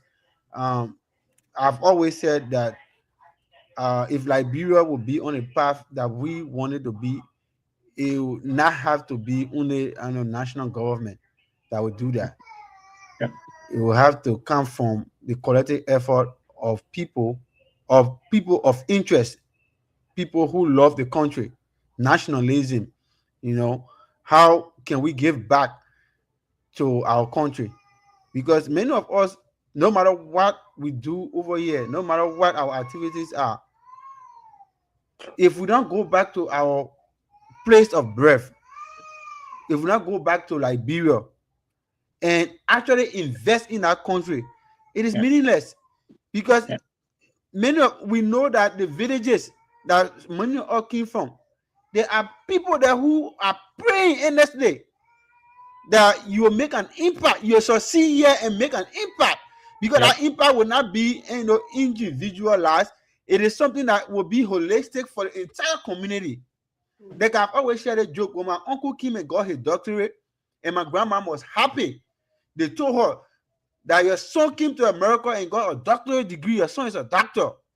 My grandma was celebrating her little arthritis knee. She was saying, "Oh, at least my pain will be taken care of." Then my auntie now, I don't know where she came from. When she whispered to my grandma, my great grandma, she said, "That other doctor that coming, that doctor for medicine, that doctor for education." Oh. But you see, that woman was happy that her grandson came to America and got an education.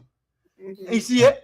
But that education now is something that is good, that spread out throughout the villages, because all of the neighboring towns were coming together to wait for that family to come and see. And because you know what it means. So this is how we Liberia, we can build Liberia.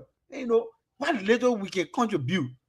But guess the noise today that is in the country is not only caused by people that are in Liberia.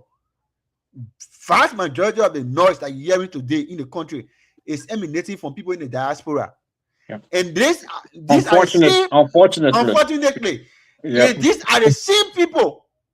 These are the same people who are sitting over here. I don't even know what kind of mindset now. They think that somebody was saying we have to reorientate the mindset of Liberians so that we can love our country and look, magic is not going to come from anywhere.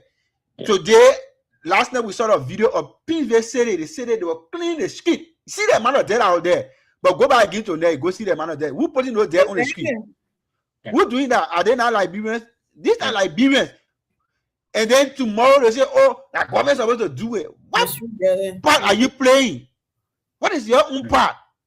So we are on the other side. That's why I say I will invest in the diaspora equity fund and my dollar. If you want to increase it, even $2, you increase it. If people taking the money here from us, people taking the money here from us for no reason, we don't even know where you go transfer money. They'll take fee, and now if we 3%. Trump just added 3% for all remittance. Yeah, and we nobody remitting money complaining. to Liberia, and now they're taking taxes from us. So what is it bad if Liberia take $1 from me? Yeah. What bad if Liberia take $2 from me? Then folks over here making it, they want to pin it in a way. People can transmogrify things. They spin it in a kind of way just because they want to put politics into it. And this is not politics. This is completely nationalism. This is a nationalistic front, and Liberia should embrace it, because look, Nigeria President currently today, that is the president, he built one of the expressways in Nigeria. He did not do it because he wanted to do it, but people supported and he built it. But is he going to take that road with him to the grave? No. Who benefited from the road today? Are they not Nigerians? So if we invest, if our remittance go to Liberia and it is in the central bank, and it reach to a point where the Liberians say, "Oh, we are making enough money from our remittance, let us invest it in this thing." Don't you think we can take a major road project and do it and put a toll on it and raise some of the money back and maintain a road? Is it not a development? Especially for some of those roads that some of those communities that road have never gone to, some of those basic streets that road have never gone to. Government cannot do all, but we have to play our part, because tomorrow you will say, "Oh yes, man, I was in the diaspora doing my labor when I was remitting money back. This is what we did back home." You can put your hand there, but you stay down over here, you run all day, all night. And somebody said, "I make it a BP going up." Now the high blood pressure rate now go up in America. They work more than any other country because they stress over things that doesn't make sense. They bump over things that doesn't make sense. And when it comes to the country that you love so much, to invest into that country so that you get good blood pressure when you go back home, you feel happy. You got the brain that can look when you get down at the RRA, the weight that can leave your shoulder. I mean, you haven't experienced it, but you can feel that weight leaving your shoulder. Especially when you reach in that break, say, "Oh yeah, behold, this is my home." Where nobody's going to give you no hard time. You welcome. They say once a Liberian, always a Liberian. You go back to Liberia today, the same era, the same speeding that you know. You can say go to people who know you, they'll shake your hand. And let's move on. But America by passing by you here every night, then you even get to your time. And you pay, you work, taking your tax from you. You can't even sleep in your own home, correct? Every day you running going to work. When you late to clock in, they sending you, they writing you up, they giving you notice. But then, like, brother, you go by, you get peace of mind. That investing that look, for me, every time I get a chance, I would say this is a water cost Liberian. We should put aside all the free talk. Liberian talk too much. When it comes to the wedding, nobody giving suggestion. That the wrong part of the whole argument. You have to provide alternative. If you say they want the people bring it up, correct? Well, you can't even think. You don't get no option. You don't get no plan. So all of them they're just guilty of this SSS. That's how I can call them. Liberians are guilty of SSS. They go after trivial thing that doesn't even make sense. That it's wrong after. So I support this initiative 100%. If the Liberian Senate can pass it into law, the president will call on the president to approve it, and then it become a law. Let the thing go through. Let it go through. Thank you.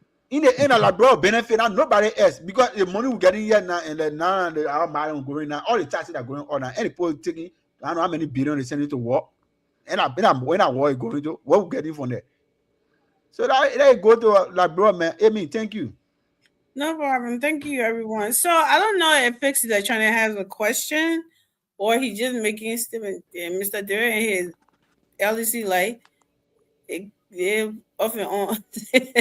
So he keeps posting this here. So maybe it's a question. Let me see. Maybe somebody want to pick that Amy, up. I told you that face electronic is not a. I don't know whether a human being or a robot. He's like AI too. So this is it. He's saying that central bank doesn't work with nonprofit. Does anybody know about that? Yeah, so before Dr. Ekesin speaks to that, I would just, somebody on Focus of Liberia made a same statement.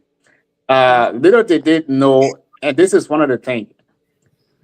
The person who making that statement, I think the last time, and I'm not versed in this area, but I will share, and then Dr. Ekesin can speak to it. That is not actually an accurate statement, because the way they're making it, first, they're not familiar, that person is not familiar with the act or the rules with central bank. And Dr. Ekesin can elaborate on that. So it's not, what they're saying is not correct. And to add to what Brother Fumbler was saying is that, is there something wrong with Liberians? Like we can claim that we're highly educated, yet the fundamental of education is not applied. And I will give you a scenario, and I hope that the brother who made those utterances, not only should he listen, but I hope someday he will make an apology for his statement, especially on this kind of this is global stuff. When they were having a talk show on Focus of Liberia, this brother came on the show, Brother Family. Well educated guy, I assume, and based on, by the way, his credential, the way he outlined it, have worked for Wall Street, and he's helping all over the place in this country. In the very beginning of the talk show, when we meaning Dr. Ekesin or any of us were on the show, this brother classified those of us who are, I would just say, including the proponent of this bill. He said, and I quote, the people who wrote that bill, maybe they just got up and they were drinking from his Corona. And I'm not, by the way, I don't drink, just so you know, but I'm not a drunkard, right? The first part. But I have a colleague of mine in the military at the time. That was his best beer of choice. That's how I know that name. That the only reason why I'm familiar with that. So he said maybe they was sitting somewhere drinking some Corona and decided to put this together. He didn't start there. And then he came back the second time and said they were sitting drinking Hennessy, right? So listen to this, Brother Family. First of all, the guy who's talking here, from what I got up from his credentials, he's highly educated experience. But you don't know me. You don't know Dr. Ekesin, right? And for you to go on public, forum and making that kind of a statement about other Liberians who put an idea together. Can you imagine not only the level of arrogance, but also the way we disregard each other? like for little or nothing, regardless of how much you knew. So why would you go on national platform and start describing Liberians who brought an idea that you might not agree with, or you feel you know more than what we know? How It's does that make me? embarrassing. I served It's in the United embarrassing. States Air Force for 13 good years, and you call me a jack drunk? So I decided I don't even know. Like I said, you know, I don't know those kind of alcohol you're talking about. And you just made up some kind of loose statements. So just to add to what you're saying, like brother, Liberians, we have to change our mindset, and nobody is going to come and change it for us. That's a guarantee. Trust me. What's going to happen is people want to continue to exploit you and myself and our resources and continue to develop their country or build themselves up. That's what's going to happen. So this is an appeal to every Liberians. Please, if you can help the bill, that's fine. But don't castigate people who are supporting it, either because you feel you know too much or you know better than them, or you have a beef or differences, individual differences with individuals involved with the bill or who's trying to support the bill. Call us and talk to us. Don't chastise us, please. And I'm waiting for the opportunity to actually meet this brother whenever that is possible, to just help me understand that what he did not only was is extremely, ignorance in taking into consideration how far or how much he's educated. You don't make the kind of a statement about people that you don't even know, and even if you knew them. So how did your description of us, how did that contribute to the development of Liberia? No. Just tell me, how did that? So come on, man. Yes. So yeah, in closing, I just wanted to say thank you to Amy and her team for affording us the opportunity to come here and help to educate Liberians. Again, Liberians, fellow Liberians out there, if you can hear us, we're not here to argue about this bill. We're here to educate you and to share what you might not understand. And let's get in the habit of asking questions about things that we don't understand. Let's just not take snip of information and run with it, or let's not make decisions based on our individual differences with whoever that may be out there. Let's try to do the best to develop our country. Thank you so much. Let me respond to that central bank issue. So the function of the central bank is the bank for all commercial banks. And not only commercial banks, it also maintain all foreign reserve. It store foreign reserve for the country. All countries around the world, just like Liberia too, will have money in the Fed here. So all countries that are dealing businesses in Liberia, they keep their money there. So they keep foreign reserve. And since we believe that this money is coming from the diaspora is in US, that's why we decided to create an escrow account, special account called a patriotic trust fund, for this money to be deposited in our account. And the only reason we decided to keep this money there is because we cannot keep our money with the commercial banks, because the commercial banks could go bankrupt, like LBDR, EcoBank, RB Bank. If they went bankrupt and you have your money deposited in there, you can only get 22% of your money from the central bank. That sucks. That's the law, yeah. So we said then, let's keep our money with the central bank. So the guy who raised that issue, maybe he felt that we are not educated, so he was just making sweeping statements. But I dealt with him on our show anyway. But what I can say here is that yes, that is the only reason we keep our money there. And there are a lot of provision in the central bank act and also the amendment, and we went through everything and we fit our bill within there, right? So that's how it works. So if someone tell you we're not supposed to bang our money there, no, we can do, because it's a foreign, this money is coming from the diaspora. It's a huge money. We cannot keep it in the commercial bank. And there will not be a processing bank. That means we're not going to be going like to stand online to say, hey, we can withdraw money. No, that's not how it's going to work. No. If we're going to be withdrawing money, it's going to be to a processing bank. They could decide to designate one bank like EcoBank or LBDR or RB Bank to be the processing bank for them. But the money will be stored at the central bank.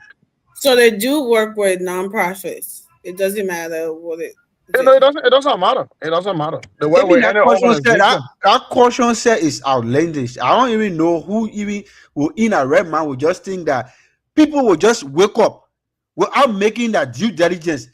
The group of educated men will say that, and they just go and just say, "Oh, we're going to put money in the central bank," not knowing whether there's an ad or whether the central bank can incorporate. I don't even know sometimes. Look, the problem I noticed about the whole thing is people don't read that. You can see.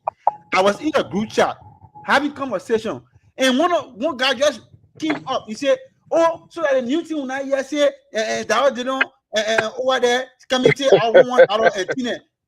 So I got so angry. For me, they say, yeah, people who you expect to be smart enough to do the right thing and to ask the right question, they don't do it. People just are dumb.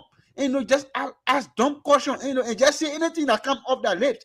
So people have become so impulsive, and that's the reason why you see young people now in Liberia, many of them don't even know where they are. Every day now they wake up in the morning, all that frustration are on government. They're not even the thing they're supposed to be doing to empower themselves, to keep themselves in the direction that they're supposed to be in. They are there demonizing, they are there running around, hating, worshiping, their own idol worshiping in the country. Behind somebody who have done nothing for them. But again, they don't read. So I asked the guy, I say, have you read this bill? Have you taken your time to peruse the bill?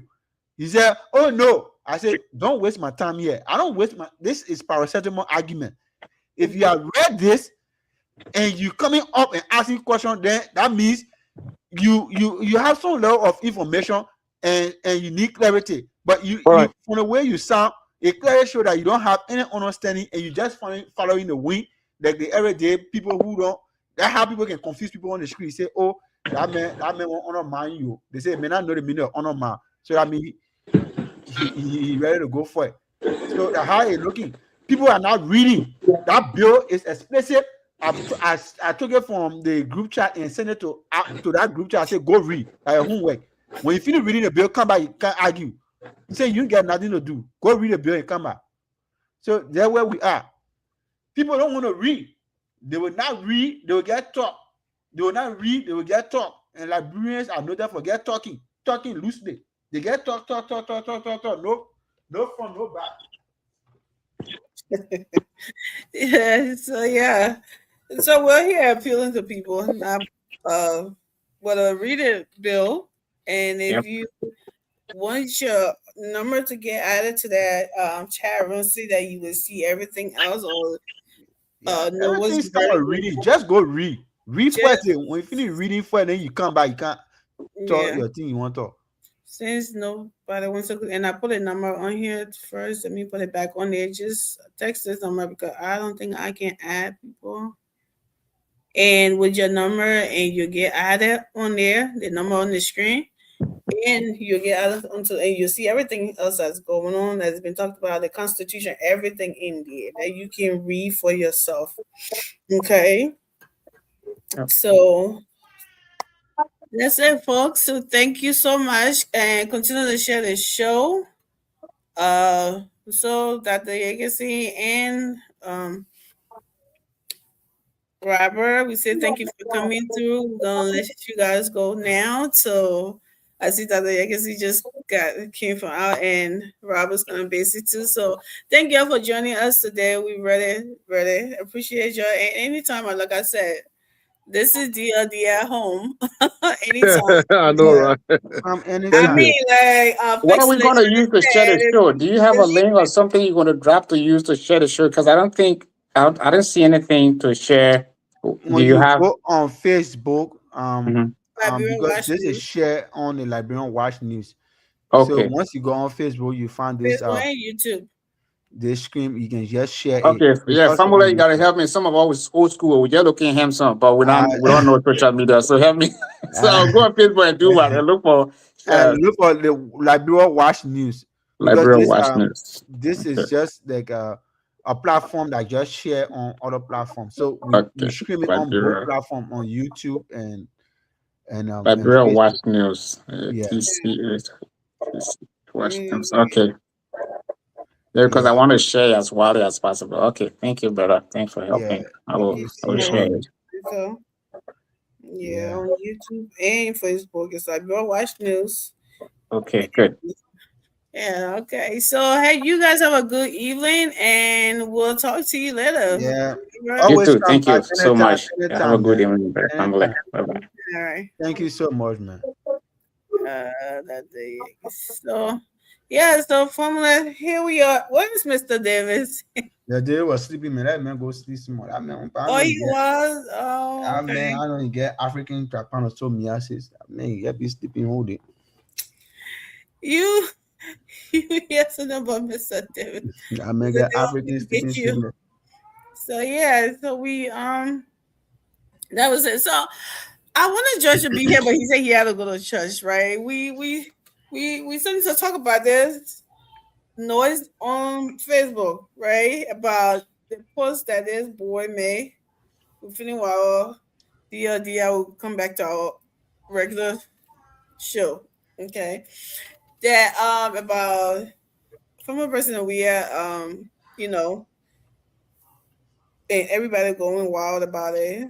You know, I wanted George to be here for us to talk about it. He said he was going to be here, but I guess he had to go to church, which is important. So, since you're here, did you see it?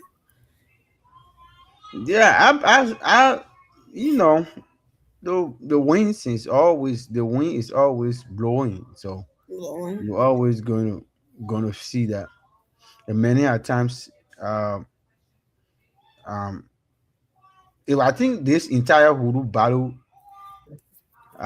just emanated from the fact that somebody was saying that, well, the person was just in passing saying that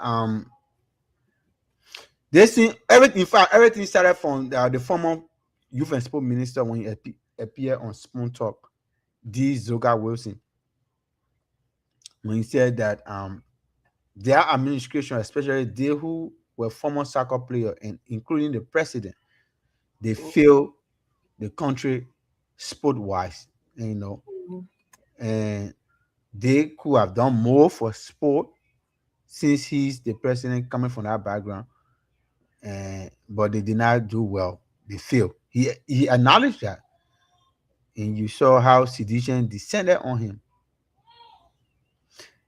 And then Sam Johnson came up in recent days, and he posted. But the problem is that people don't understand. I don't know, because English is not our. I don't know. Is English our first language or what? Well, some people know. But anyway, let me leave it. Well, first English being your first language is like when you started. Because I guess he wrote not in vernacular. He wrote not in characters. He wrote not in numbers. He wrote in English. He wrote in English. Not even in broken English. Not in colloquial. He wrote in standard English. He did not take away the contribution of George Weah. All he was saying is that the former president, is hailing his son. Yes, he should. Participating in the World Cup for his country of choice. And he applauded the former president for that. Take that one. He applauded him. Citizen and the other folks reaction did not see that part. I think that whole part they omitted from that part. They take that whole part from there. Now the part they were interested in. They went to the part where he was making emphasis now that the former president being a former world best and all of the accolades that he accumulated during the playing time, and being blessed with the presidency. He said the president could have done more to even Liberia to qualify for African Cup of Nations under his watch. So he was just talking about the disappointment. And it's normal. Everybody is supposed to say that we have said it over and over here. Josh Weah became famous because of soccer. Josh Weah came to the presidency, and soccer was the worst under his leadership. LeBron could hardly even qualify from group stage. So there where the argument came from. Oh man, these boys came out like a rolling lion, like a mad dogs. They just all over the place. Some of the other ones who have no understanding. and that is a particular part, Amy. Some of the people who bashing Sam Johnson on behalf of the former president, many of them have access to nothing. Many of them have not been able to even define their own life. Wow. But the bashing on a man who just said his piece, and he, as a president, has contributed in his little way more to soccer than the man who won the Ballon d'Or. The only thing that we know that anytime you speak, there will be running coming. The miracle child, he's single-handedly sponsored the national team. That in the end, guess what happened? Another revelation came up again. So these people, look, people are writing. The former goalkeeper of the Josh Weah 11, Louis Creighton, he wrote to clarify some statement that some people were making on the 2002, Liberia African Cup of Nations 2002, when Liberia went to the last time they went to the African Cup of Nations. And Josh Weah fanatics were running around. Oh, President Weah name on the jersey that President Weah bought the jersey and this that. So Louis Creighton came out to make some clarity. He said, no. As far as I am concerned, and he even made reference to Edwin Snow. He said it was Charles Taylor who bought, who sponsored, and in fact, Charles Taylor gave each player $5,000 United States dollars. And guess what? Josh Weah was equally compensated $10,000. You see, Edwin Snow is aware. They did not go ask that question. You see that the problem there. They did not go verify to know whether what he said, the clarity he made, whether it was correct. Right. Insulting him. Oh, hell loose. So this and that, I don't know where we go wrong as a country. Was it a bad thing for us to make Josh Weah president? We thought we're moving a dark cloud over Liberia because of the prolonged delay of Josh Weah reaching to the presidency. Manaseli hand delivered this thing to this guy. And today all we get is terror. And anybody who mentioned his name, you dare not to come after you. Very, very, very, very arrogant group of people. And the worst part of it, many other young guys who running around all on the social media today, causing people on behalf of Josh Weah, causing people on behalf of their whatsoever group, insulting people who are two times, who are better than them, who are, in fact, in a very good state of mind than them. They are insulting them because of Josh Weah. Go see where they are today. Go see what kind of life Josh Weah left with them. Go ask them, what? See, this man is your heaven sent. What is this manna that he released from heaven? That is infinite. That your house never go dry. Your rent is being paid on time. You get a career that you forever. How many of them were able to go to advance themselves, get a life? But today, they are there misusing our sweat glands. Yeah. Today, they are there expanding their terror. Today, they are over there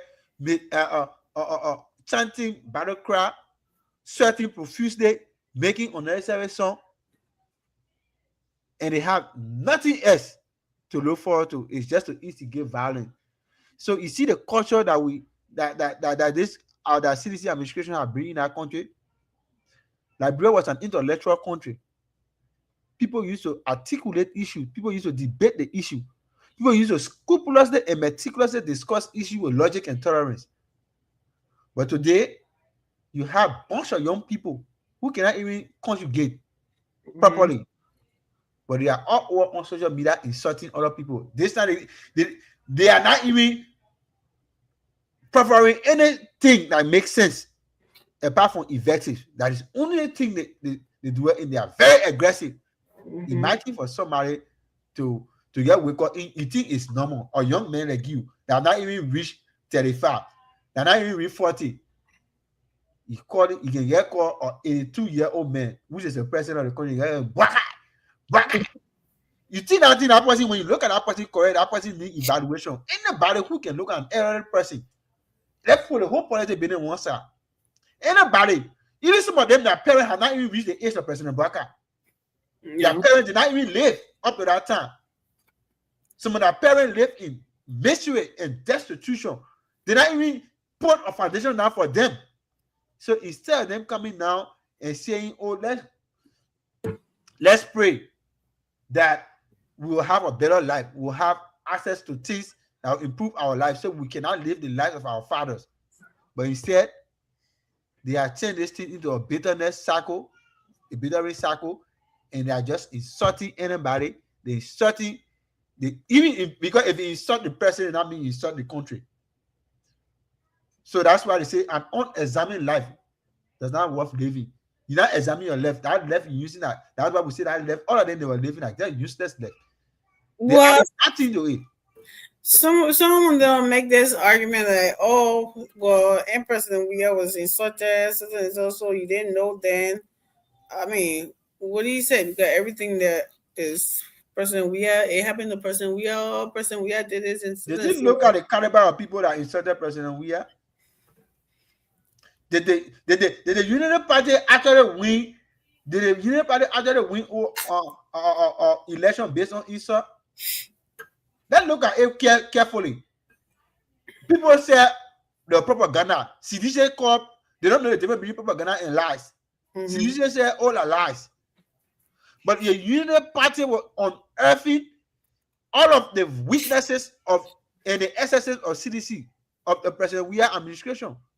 They were already visible. They were making them more visible in the eyes of the people. They were telling them, they said, this is exactly what is happening. Now, you see CDC doing it? No. CDC they were basically having on any press conferences when they were leading. Even now in opposition, they have the highest number of press conferences just to say what? They take 45 minutes to raise battle cry and sing stupid song. And then they take 3 minutes to give press statement. Do battle cry. So where are we going? Those young people, that's the reason why there's a reason why George Weah left them like that. Let me borrow Taji for a minute. He don't give an F for them. You don't give it. Because if he had that mindset for them, that Ralphie Highway, you're gonna build factories there. You instead of building Jamaica research, you're gonna build institutions to prepare them. Leave them with something. But where they are today, few group of young boys who take that youthfulness, and I don't know what they're doing with that youthfulness, and they get thinking that after they 6 years, you add a 6 year on a current age, some of them they already that are making over there telling them say her son or 7-year-old son get $5,000 every 2 weeks. Yeah, a different story for another day. That are making over there telling them, but most of them not get says oh, they're not listening oh. She's telling them that some of them they beyond her. She's telling them that we invest in our children. You want to eat something? Yeah, but the point that there are a lot of things Vicky was saying. Oh, again, something. There are a lot of things Vicky saying. while it is true that they are exaggerated, most of them, but there's a message that is on there. Don't just look at the things the person is saying, but there are some morals that's in there. When she said, "Oh, I'm investing," you have to invest in the children's future. That should be something that they should sit down and take a look back. Investing in the children's future. You ask yourself, who has invested in your future? Nobody. So you take all your youthful energy, all that energy you get today, you're running around beyond politicians who don't even care about you. Because if the politicians care about you, you're going to give you not only to give you fish, but you're going to teach you how to fish. And that teaching how to fish is giving you a career, giving you an opportunity to learn something, encourage you to develop, interpersonal skill. But where are we today? Where are we? All the young people in the country now, that's the reason you see it. Let me tell you. They were exposed. They were exposed by this common AFL recruit. Yeah. Many of them, this is where they are. But they wake up in the morning, cry government. They wake up in the evening, cry government. They get fire under their arm. They get people in a fire, but they can't even read. You go stand over there, you can't even read. Then you say, "Oh, that the government." And the government what? There's a lot of jobs out there too that government had put out there and no one is showing up. Listen, there are other people who making effort. You go, you lay a trade. You lay a trade and you commit yourself to it. Look, other people are finding ways to survive it. It's not easy. We know that. It's not only in Liberia. It's only in Liberia. So they think that is happening now. There no job opportunity, limited job opportunity. Is it only limited to Liberia? Nope. It's not limited to Liberia. You know the inflation in the United States. The United States that have the higher reserve. You know the inflation are here. You know how many people here working 2 or 3 jobs just to make it, just to survive, to make ends, yeah, to finish, to pay your bills and take care of other things. But you sit down over there in the morning, you complain. In the evening, you complain. In the next, you complain. But yet still, go to the entertainment center tonight. Yeah, follow there. Go there. That the country there, you can say when you hear say when people say they having what they having or what they gallery they having, young people go there.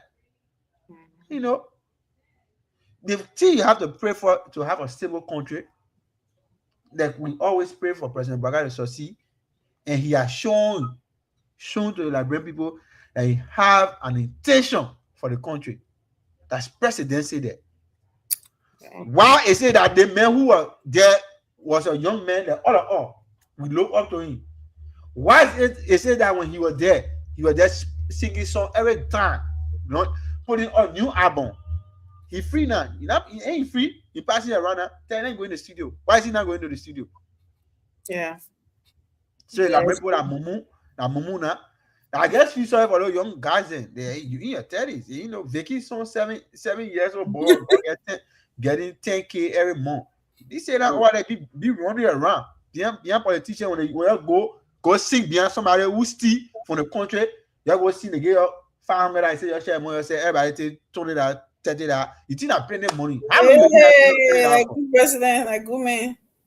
You there is kidding yourself. You jumping around. When the men are already taking millions of dollars. That he will not even work for the rest of his life, but his family will continue getting money. You know that if you even eat $100 a day, you cannot even finish $1 million in your lifetime. If you ever live to even reach the 70, if you even decide to eat $100 US a day. Then you say now that somebody will take minimum and go get you ticket and go there. You see somebody draws, then go sit down over there. Somebody get them 3,000 and they say, "Oh yeah, well let the man go for 3,000 now." Like disgrace on you and your family. You'll never sleep in peace. Because you know how many women and children crying. Women and children over there they crying. You can get basic activities. They can get basic amenities. When the U.S. ambassador brought that report that they visited almost all the health center and money that was budgeted in the budget, you see the budget line The money available for those health centers, they now receive the money. No clinic were functional. In border report. They just say that there's somebody go take money, they go your free deposit.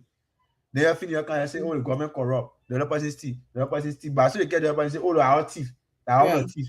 You get prosecute the other one. You don't see what it. But that's the thing about the RIA rule. Everybody, oh, look at the RIA rule.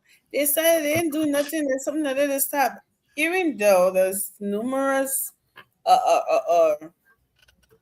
statements about why they stopped this rule, because of the auditing and something that people still run around. And then, but when they talk about try to hold someone who they claim they love, because I don't know if that's love or that swear or that was thing. Loss. And trying to hold them accountable for not bettering your life. And then you come out like the honeybee that's sitting over the honeycomb, everybody, like, why is it? Why can't this question? These people don't think that is necessary to question this guy, or is about where he was really, good, that everybody know him about around the world, that another president helped in that area to make to enhance, right, his skills. We know that God gave him that gift, but if no one there to enhance it for you, to nurture it for you, will you get better from that? Like those other guys. The citizens are just group. I don't know how to even describe them.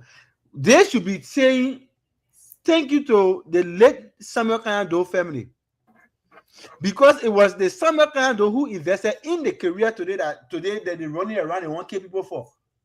This man was sent to Brazil with some other Liberian for training. This was the origin.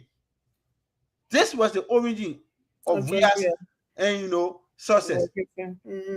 But today, do you see them referencing that? No. They don't reference that. They get time for that one. The man rode to go reach the man hometown in Grand Gile. Yeah, President Bwaga King did it. Today they say they're carrying their anniversary there to go prove what, to go say what. They go fool the people. To go fool them. They tell people you can fool some of the people some of the time, but you cannot fool all of the people all of the time. It's not possible. The people have already seen. You can, like I said, you go over the race, all the battle cry. You carry 20 buses with people, you import people from here and carry them over there to go get you the euphoria. But as soon as you leave from over there, people already know exactly what it is. Mm-hmm. And that's why we continue to say, we continue to love Liberia, we continue to think Liberia, and we continue to build that particular country. And it will only be possible if we have calm head over the shoulder. Calm head. Now somebody who can go drink anything SO and lay by and forget small boom. You see President Bwaga in extra activities. You see him running around, going to Ghana, and the Ghanaian president putting up notice that a president coming in my country without letting us know, secretly Nicodemously enter people airspace. You know all of that. Speaking of that, we'll just leave these people and suddenly and jump into something here real quick so we can close up with this. Mr. President Bwaga has introduced new restriction on foreign travel for cabinet ministers and other senior government officials. Under the new directorate, officials will generally be limited to one official foreign travel, every 3 months, unless special approval is granted by the president. The president said the measure is intended to reduce government spending, improve attendance at cabinet meetings, and ensure officials remain focused on their duties at home. Officials seeking to travel must now justify the purpose of their trip, and they explain why virtual participation is not possible. So this directorate take effect immediately.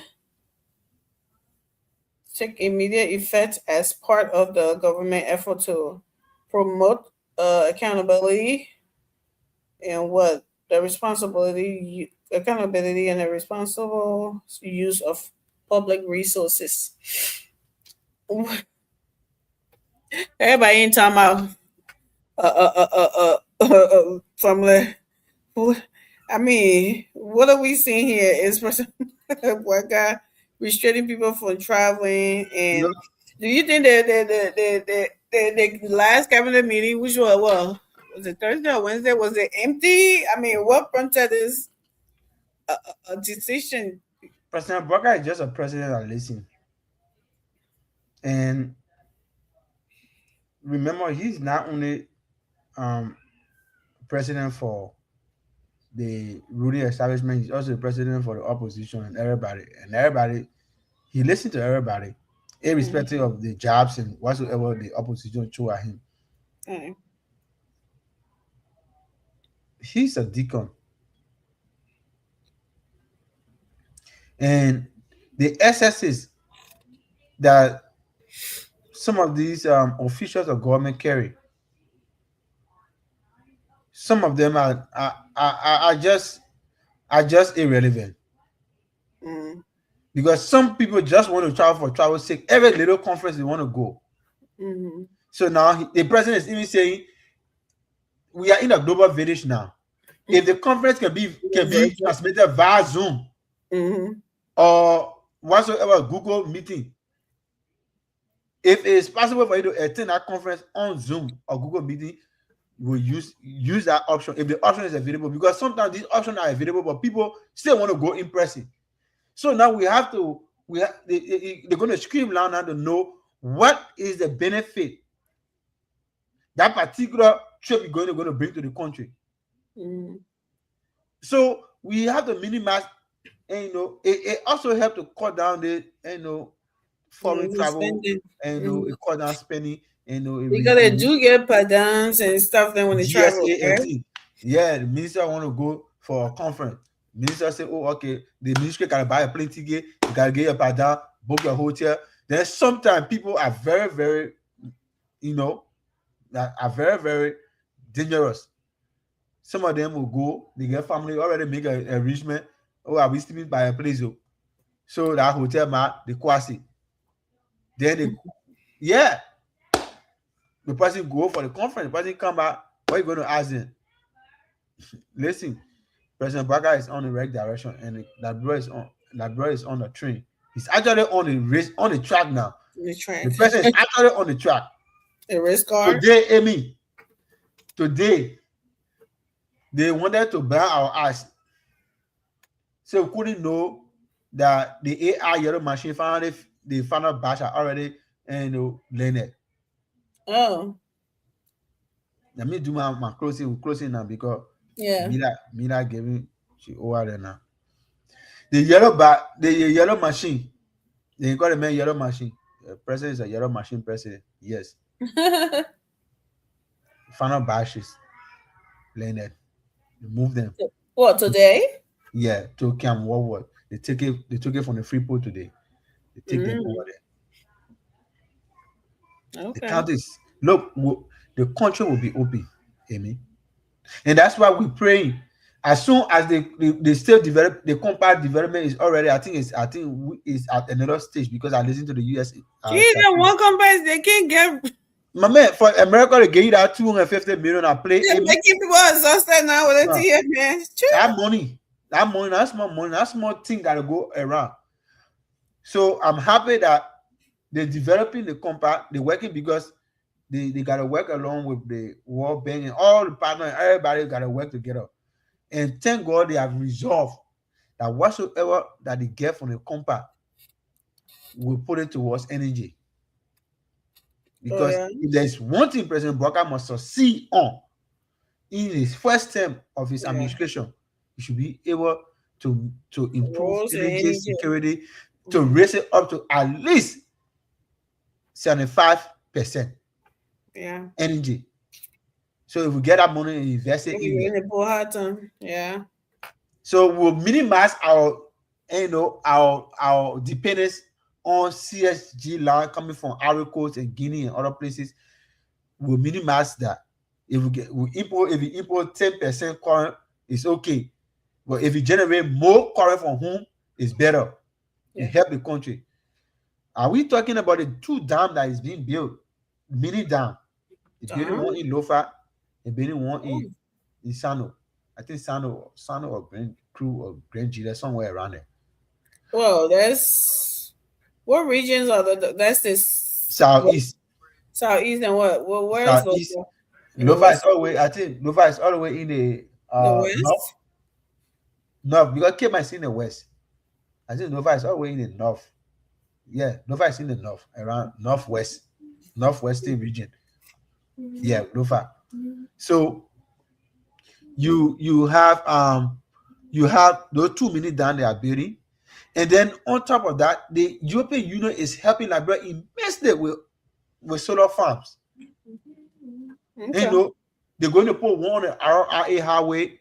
They building another solar farm there. They building one in Lofa. They already built one to the Hajo.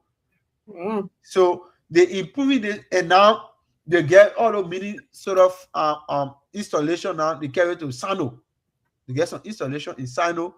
So the rural renewable energy, they are really doing a great job over there. So the issue about energy security, the government want to tackle it. You know, once you can get energy, then now the 2 major things this first administration is going to work on is road and energy. You see that? Road and energy. Then when we move to the next phase, then we tackle another 2 major things again. So this is how the country improve. Because if you get energy security now, investment will come. When the investor stop spending too much money on importing fuel, because when they get their own private generator, they have to import fuel, all that thing, it costs them a lot of money. But the government can also generate income if we have power, stable power in the country. We have all those dams running. We have all these form of energy. Then now it will boost the economy. More factories will come. And more young people will get jobs. You see what I'm saying? So this is something that we'll have to continue to elevate and tell our people that this thing that is working on is not for the short term, it's for the long term. The beautiful roads we're having today, you get 4 lanes. I never knew that I would see the gate of my high school that I graduated from St. Mary. What do you mean see the gate? How did you used to enter when you go? I mean, people who graduated from St. Mary will tell you, we never knew how that whole front of the school campus was looking. Why? This is what I'm saying. Why? All the years to spend, because everywhere was just, I mean, they will get all kind of shackles, all kind of things will get packing even there. Okay. The road was so bad, or big hole even there. My man, people dodging the other side. Listen, when I saw that, I saw the people clear that whole area. I said, Simone, the caribou that even wasted and pin the whole face. And then we naked her up. Yeah, we're not waiting. They got waiting. As soon as I put in the whole fence. I'm telling you, man. I play the for school now. Imagine 4 lanes, 2 cars going, 2 cars coming. Douala to Zimbabwe traffic, 2 hours, no more 2 hours. That short distance to move from Douala to go to beer factory over there, mama. There hours in. People who are living Broadway when they're going home in the evening. Why you think they can get accident too well on that road, motorbike accident? Because everybody want to go home. And the road narrow. Yeah. People doing bumper to bumper. It's something that you brought up because somebody will also, there's a video I saw, somebody will commenting about accident, how it had reduced on all highways and when they fixed the roads. Because it used to be a lot of accident on the bad roads and car trying to turn this way, trying to do that, and then they would fall and they would do the one. So I was like, I never thought about it that way. Listen, Amy, I am overwhelmed by that initiative because the opposition was trying to make that particular project look like that Igbo man deal that CDC brought, that scam deal, that they wanted to pay the whole southeast thing. They go bring that criminal then, that Laladi. So they were thinking that this particular deal was going to be like the same deal that what they were hoping for. But they go look, as soon as the people did the groundbreaking, the people working already. The work is effectively on. It's going. That they want to hurting them. Yeah. So now, the Menicoma road, Vonjama to Menicoma, pave. The problem with the bread basket Yeah. is resolved. We had to have roads to spread those breads. We got road now Okay. from Bonske to Nima. When we get it from Sanaye, I don't know how they call it. They need it. From Sorry. Kapeta to Sanoye, or Sanaye or Sanoye, all the way going. And now they take another stretch now to go all the way, we go reach to Zulu Westgate, Ria Kota. So when we really getting elaborate people now, and they see that Vata, you know, I was as my family people own most of Vata, the little piece of area you have before you cross the bridge. But see what the Japanese doing, they're doing a survey now. They're going to give that particular area state of an art where they see where they did the Japanese. Yeah, I think that, yeah, the same when they did the and what Japanese freeway. No more. Because the thing I enjoy that whole road project that people did over there is the junior system. But before, to cross that small area from Freeport, so you break from Freeport to go towards that Japanese freeway, to go on that freeway, the water during the rainy season, all the way coming from those community, that whole water will get all on the road. People need to be, I say that's small water. I'm lying to you. But the Japanese, the way they did that road in the drainage system, the way they open it, go see the one they come and do the Vata. They already, most of that students said, if you chopping all of them, like all the one on the road, cut all of them off. Yeah, it was You going to the capital. How you be going to the capital city, then you get 2 turning people get in traffic whole day. So the Japanese are going to do that road. The drainage system they're going to put where there's no more water sitting down the road. That road will be clean, going straight. hopefully because the Japanese freeway they had people were putting trash in the drainage system. Yeah. So they have to really be on that. it. That the evil that men do. Yeah. The evil that men do live after them. Because when you put trash in the drainage now, when that floor comes, like to your home coming, you cry on the government. It will take time for government to reach to you. But in the end, that the evil deed you did to your own to the area, how dare you go take dive onto your home, you go carry, you go throw in the drainage? I don't know. You expect somebody else to come and go clean it for you. Go clean after you, like. Yeah, but at the country we get it. By praying that particular area will be transformed, because they want to put another. I think they say they want to put another bridge, because that's why they were discussing. I listened to Tama. They want to put another bridge in addition to the Gabriel Tucker bridge. They want to put another stretch of bridge that will connect. I just try to picture which of the side you're going to put it. I know you're not going on that. You're not going on that side of Slayway. That Betty Island, why Joey go last, going to be Twin City. Tell what they're going outside. They'll do that particular island. You be that Twin City. We're actually be that Twin City. You be how? Oh, they may get $89 million. The man who are a millionaire. Yeah, you go invest. They ain't call a friend. They ain't go build. They ain't go build. I ain't go build a Twin City. Is it my tongue pass? What you can do? Oh yeah, the whole thing I said. The whole thing. Baby said to the man, get smart more. Messi, My tongue pass. It's not my job. I pass that level now. I pass that level. But somebody told them, can they know? Did the job now? The sponsor, you know, even Mohamed Kalon, I read himself, he did well. He now win World Bezo. But there you go. Now, so I don't know, man. I so mentioned the man by the cousin, by the kind of cousin, whole family.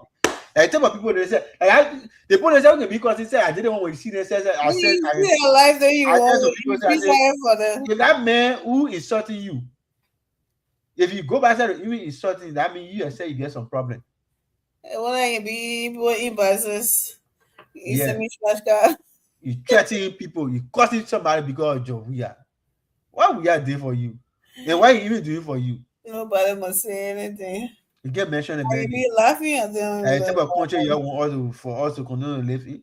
Yeah, I don't know what your the real gangantuan.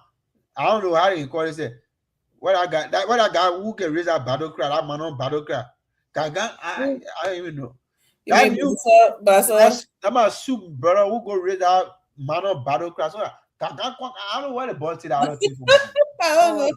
And then so I got your boy where it's GC, then just start doing Basa battle cry. Yeah, man, doing the Basa battle cry. Yeah. We are project. Yeah, we're not doing no Zulu battle cry again. We're not doing no South African battle cry. We'll do our traditional battle cry now. Yeah. I know we gotta so in South Africa, everything they get it too much. Yeah, I put the whole South African battle cry. Once I use our traditional battle cry. Yeah. You go mention the man need a veil with you. Yeah, you veil with me for what? What man do they for you? What exactly he did for you? Like you have no right to ask yeah. The one he did in the country, it was not his own money. Mm-hmm. The one, all that invisible part just saying, oh, Jovia Bay housing for the people. It was taxpayer dollars. It was Japanese project. And they said the people are mad. They want accountability. They want all they done. We appreciate it. It was doing administration. He did it. We say thank you. But it was not his personal money. But Sidisha want to make like people to know that it was his personal money. Who told you that all the things in that President Baka Benny around that President Baka money? Who briefed the immediate President Baka that you don't want Benny thing yet? Already know they say people are living on loan. The man who living on loan, he can't pay all that thing. Even the project, the peace call, but thing that he paying for, like people trying to make it. Sitting on platform, they say that he personal homes, like somebody got no sense. The man who tell you say $10 million out of the man who work for 45 years in government, he be retirement home. That man who can be president and go be retirement home. If the man will not be home, why the man say living in house? Nothing for EW. Why the man say living in that rehab resident? He not go be here. From that, then I whole nursing home he building, we got all the conference hall, all the different amenities they have over there. That retirement home. That's my retirement home.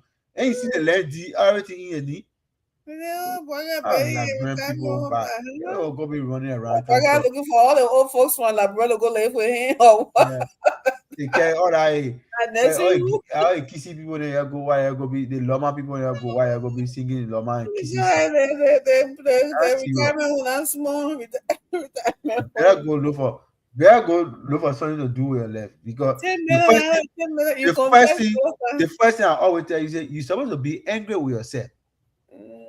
Because you say you're here today, you are sitting here today, chastising other people, cursing other people. Some of you even want to fight. Some of you feel so bitter. Other people. Just because they try to tell you, it's just an eye opening. They tell you, say, oh, the particular man you're running behind Holy, running around here. How many people did that man did? The first thing when I saw the man sat over the cover of the country, what he did, he broke down his Nashville residence. He built a duplex, a modern duplex. All of the infrastructure, all the furniture inside there, everything was imported. What did he do again? Refurbish a rehab residence. What next he did? He built condominium. Wait now, coming there bay by bay. How many condominiums he built?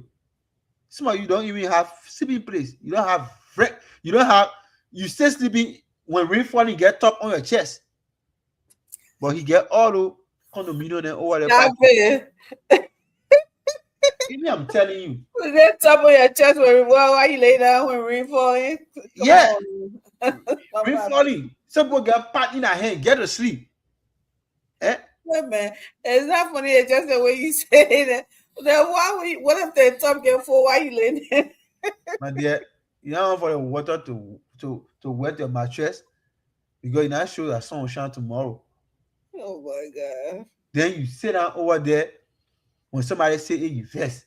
Yeah, somebody said the thing that was supposed to happen for you to not let that in. You angry. Yes. You He think you said, will be a that lesbian. anchor. That anger you get now. He said you turn that anger around and ask how many real hard question. Mhm. Where did we go wrong? That we Trusted like you. We Mhm. trusted you. We show you love. We give the presidency so that you can improve our life. That money while Maggie was running around say, oh, Pope will give Pope money, our people pack it, you get a small thing. It was not sustainable. That No. nonsense you see that I wanted running around, oh, musicians, they say, oh, they're on payroll. That was sustainability. That was not sustainability. That was a breading on the country. Why didn't you build a bigger studio as of international standard for those musicians?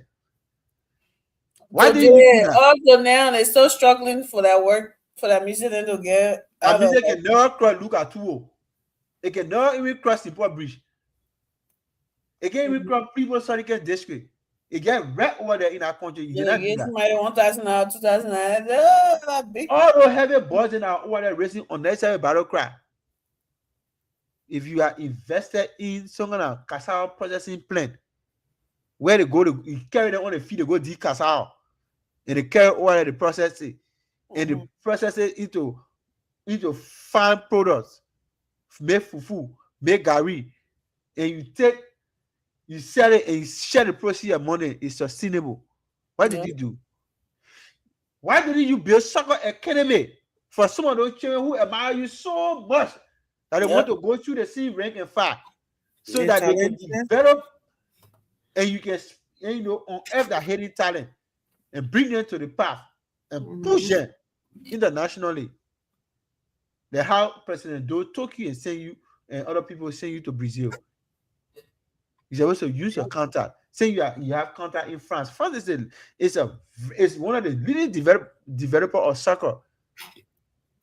Even the team that beat Arsenal today is from France, Paris Saint-Germain. And just where you play for Paris Saint-Germain, you played for that club team before. Why couldn't you use your influence to have a bilateral exchange program built on an economy that can send players over there and play for what I can come and mess them up and be going 2 ways? When people talk about it, it's causing you in your old generation. You taking your anger and putting it on that particular man and say, we expected more from you. You should have done better with the opportunity given you. You ain't taking it from there. When a man go sing song, or you jump, or you go dance that song. You see it? Yeah. That's why they say when the hair of the horse die, that horse become an empty shell. If the president is dancing, what do you expect your follower to do? Dance too. The dancing. So they get dance for no reason. They don't even know what kind of music they were dancing to. They get dancing. They dance and they forget what I said now. That I forget what I said now. Because say that is the end of the road. He said, behold, Moses, you not see the promised land. Yeah. So now we have a Joseph who, after being sold into captivity, Manasseh was the real our Joseph brother than that. Manasseh them there. Manasseh them our Joseph brother than there. Leave grandma alone. All of them manipulating, do all kind of things to honor married men. Then some of them, common sense, they don't even get it.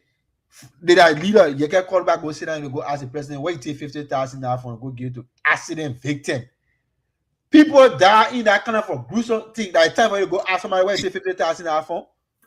Yeah, are you even dumb enough to know that this man already setting up his path? He knew that something was coming.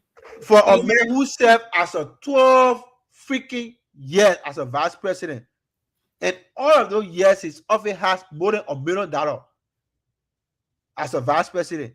For 12 years, a president Burger said, "Oh, I'm not taking anything from my salary." Yeah, when somebody for 12 years, he didn't get money. So it means that he cannot able to afford $50,000 to give to somebody who go the life. That $50,000 can pay for the people who lost their life in an accident.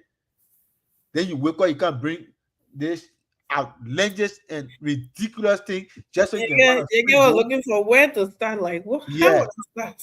To start your shenanigans. You want to start a scene party. I'm talking for the Liberian people.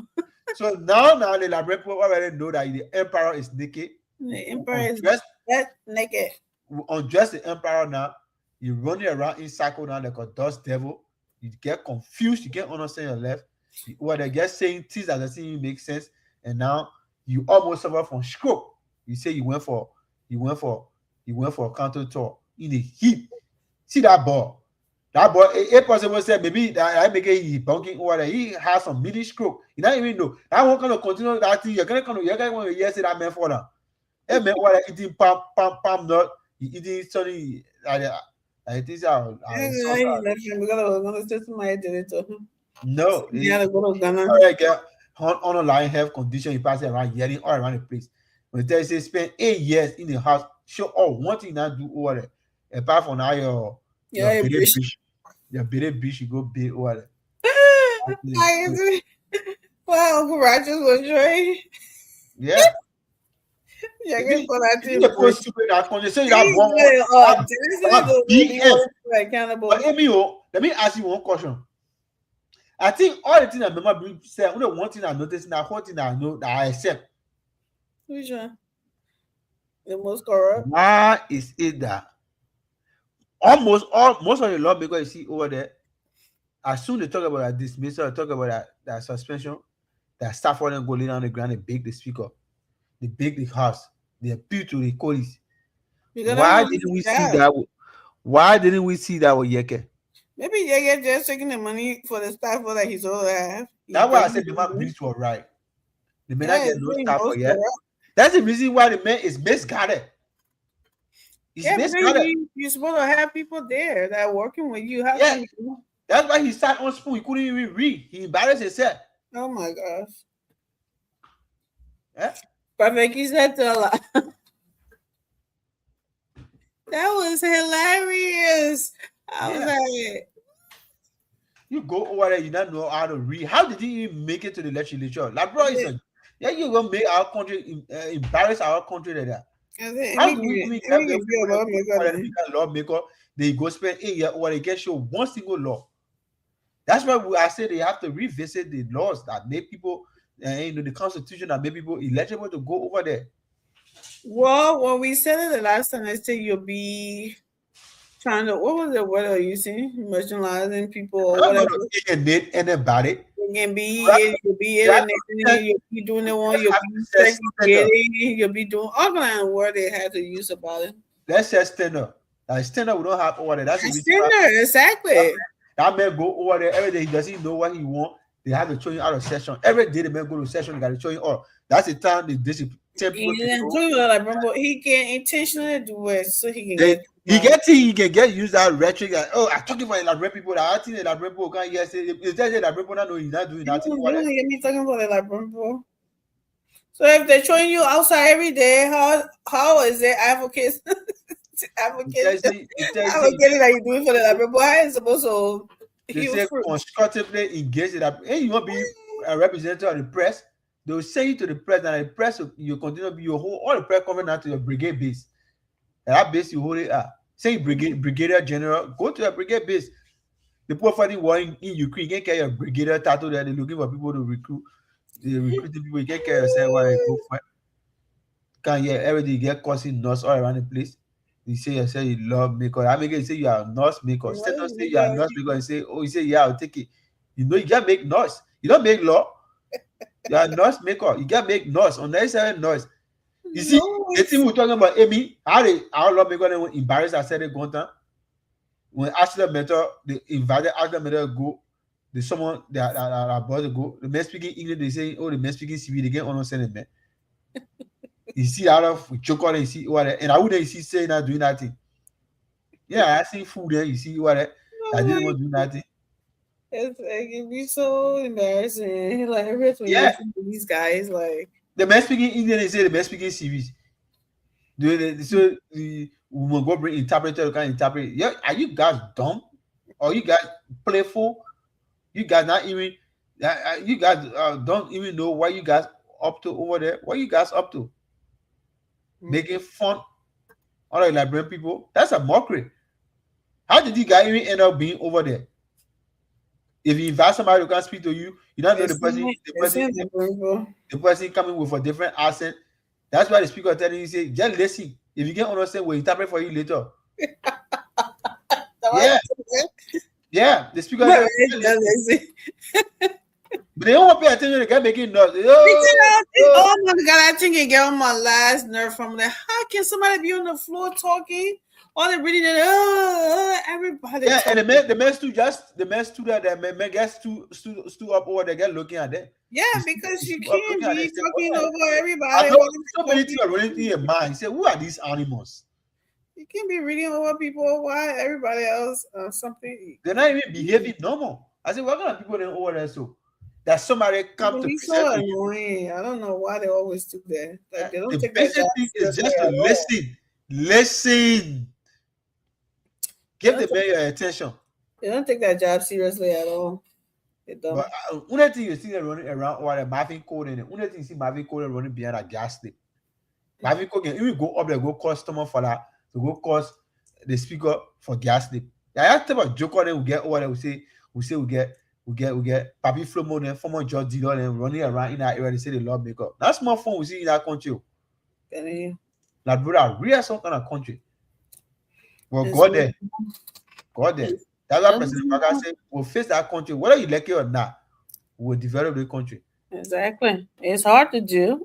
And they're running around talking about nothing changing, it's still the same. No, it's not still the same. It's very hard to do. You gotta get energy for people. You gotta something.